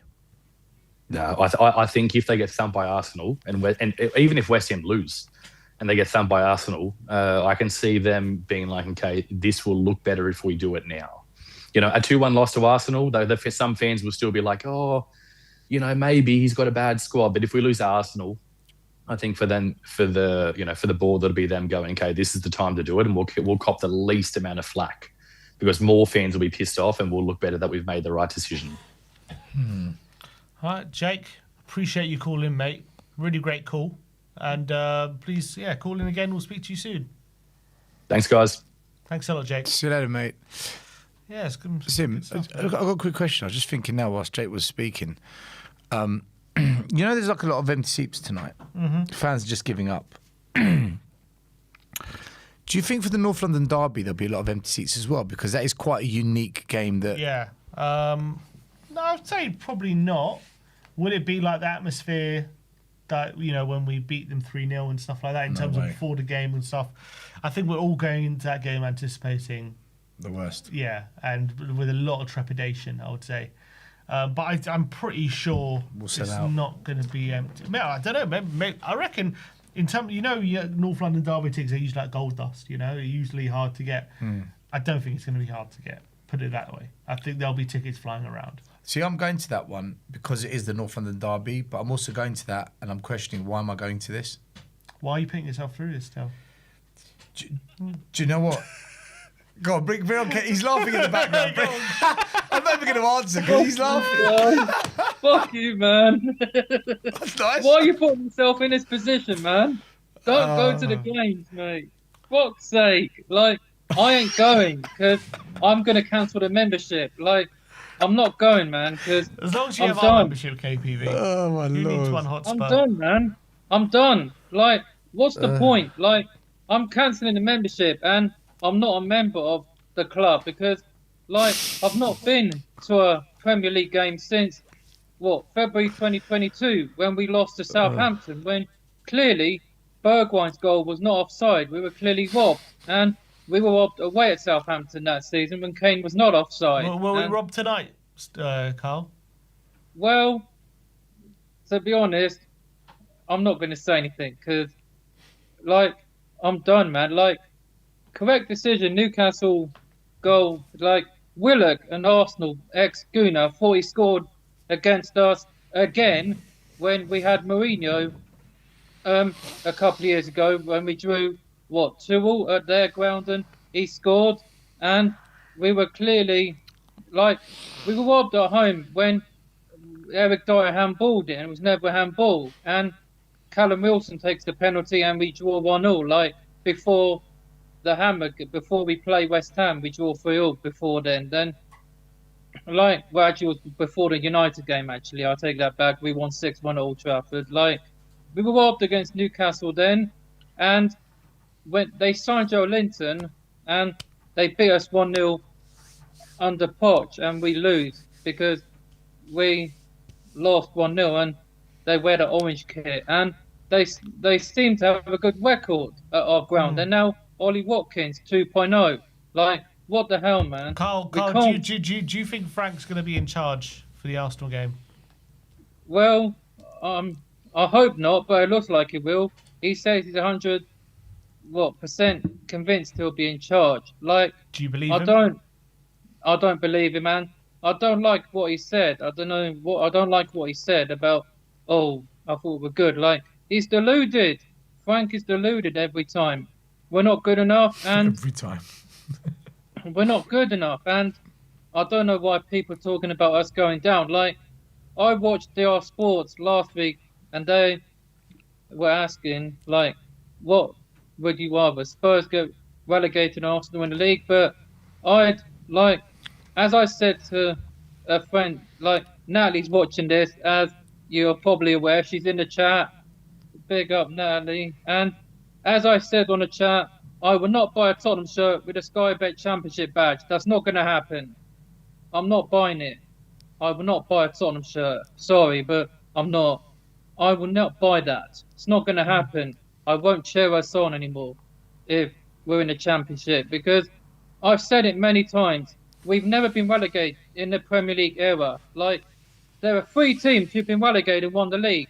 Can you guess who them 3 teams are? They're all in blue. There are 3 teams who've been relegated and won the league. Yeah, they wear blue. Can you guess, Blackburn, Dale? Man City. Yeah. Chelsea never relegated, weren't they? Are we talking about Premier League history? Yeah, like Leicester 3 City? teams. No, Leicester. Leicester. Yeah. And the team that Shearer won the league Ipswich. with in '95. Blackburn. Yeah. Oh, yeah, They're Blackburn, the yeah. 3 teams. They're the 3 teams that have been relegated and won the league. And City came back up in '99 when United won the treble, their biggest rivals. And a decade later, City go and match that. Like, yeah. So United held it until City came along to do it. Like, now, like, they're the only 3 blue teams that have won the league and been relegated and come back to win the league. Like, Leicester almost got relegated when Mourinho came back in 2014 or 13, and they almost got relegated in 2015, but they stayed up. And then they shocked the world a season later, which the reason why we didn't win is because of that Hazard goal at Stamford Bridge. And we didn't win. We had to win there to keep the race alive, but we couldn't. And the next season, we actually had a better home record. We should have beaten Liverpool, but we drew 1-0. And we beat the big teams: Arsenal, City, Chelsea, and United. So Carl, you say we're going to stay up, right? You're confident we're staying up? I don't want us going down because, like, I'm not saying I'm confident. If you're asking what game do I think we'll win, then, like, there's only one I think we'll win. Like, well, who are our home games against? Like, we'll lose to Arsenal because they always seem to beat us there, and this will be for the 4th time. Like, I don't think that's ever happened. KPV, I'm going to read you out all the fixtures very quickly, right? Oh, okay. Go on. We do quick. On. Just Go all on. you got to do is Go say on. win, Let me lose, hear it. win, I wanna lose or hear. draw. Okay. Just right. one word, KPV. One word. Right. Arsenal. Yeah. One word. Win, lose or draw. Win, lose or draw. One word. Well, One word. I One want word. a One draw. word. Draw. Draw, mate. Fulham away. Draw. Fulham away. Lose. Palace at home. Win because we Liverpool won the away. league. One word. Liverpool KP. away. One word. Lose again. Forest at home. Better win. Sunderland away. Better win, but we'll draw. Brighton away. Sorry, Brighton at home. Draw. Wolves at away. Lose. Villa They're a away. bogey team. Lose. Leeds at home. Win. Chelsea away. Draw. You're laughing as you're saying it, mate. Last one. Everton at home. Win because. Okay, win, if that because- happens, all those predictions, if your predictions are right, we'll stay up because that's enough wins. That's like 5 wins Yeah. you've got in there. Yeah. And That's not bad. Not let bad, me. Carl. And Sim, on, I go actually on. got to ask you a question. Like, Go this on. isn't Toby. This is Fernando Llorente. Where we signed Fernando Llorente from? Is it A, Atletico Bilbao, or B, Swansea? I am going to go for B, Swansea. Correct. He was there he scored against Liverpool there. They won 2-1 at Anfield, and he scored 2 goals against Palace. And I believe Swansea battered them 5-3. And everyone watched the 16-17 season back. Swansea demolished them, and they win at Anfield. So Klopp couldn't be. And you know what? I like that, KBV. Every time you come on, I want you to have a question for me, and I'll answer it next time. And I'll make sure everyone knows that Toby came from Atletico Madrid, not Southampton, like Dayton says. Exactly. I'll make Ben sure and everyone Blind, knows. wherever you chickens are, get that right. Because I've Googled it many times, and yeah, we got him from Atletico de Madrid. And big up. Look, Carl, we're running out of time, so we're going to have to let you go. But big up to you. Thank you for coming on. Thanks, Always guys. good to see you, Carl. KPV, I'll get you that Spurs Championship bet T-shirt when I see you. No, you won't. I'm going to the Champions League, mate. Because 17th, you know the rest. We're going to Budapest. Book your tickets. We're booking the tickets. Come on. Big up to Carl. Well, it's been an eventful day still. An eventful day. I think today's truly the day where people started to realise that this relegation thing is not anything to joke about. It's not going away. It's a serious possibility. Look, we're going to be back in the studio tomorrow. Ben will be here talking about the game in further detail, player ratings, how the internet reacted. Maybe we'll have an announcement tomorrow. You can always hope. We can always hope. What's your gut telling you? He's going to stay. He's the gut telling you no announcement tomorrow. Yeah. Well, I think it's going to be a long 12 days for Thomas Frank. I think that Man United goal just about tilted it back into his favour. Yeah. Maybe. We'll have to wait and see tomorrow morning, but we'll see you guys tomorrow. Appreciate everyone who sent in super chats, interacted with the stream, called into the show. Big up to everyone. We'll see you guys tomorrow. Stel as well. Appreciate you for the stream. It's been a long day. Yeah, that was a long one. Side. It's been a pleasure having you here. Enoch out, Vinay out, Lange out, Charrington out, Frank, everything out. And come on, you Spurs. Go over to the Spurs corner. Go and show Stel some love. Give him a subscribe. We'll see you guys tomorrow. Like, subscribe, and comment. And as always, come on, you Spurs.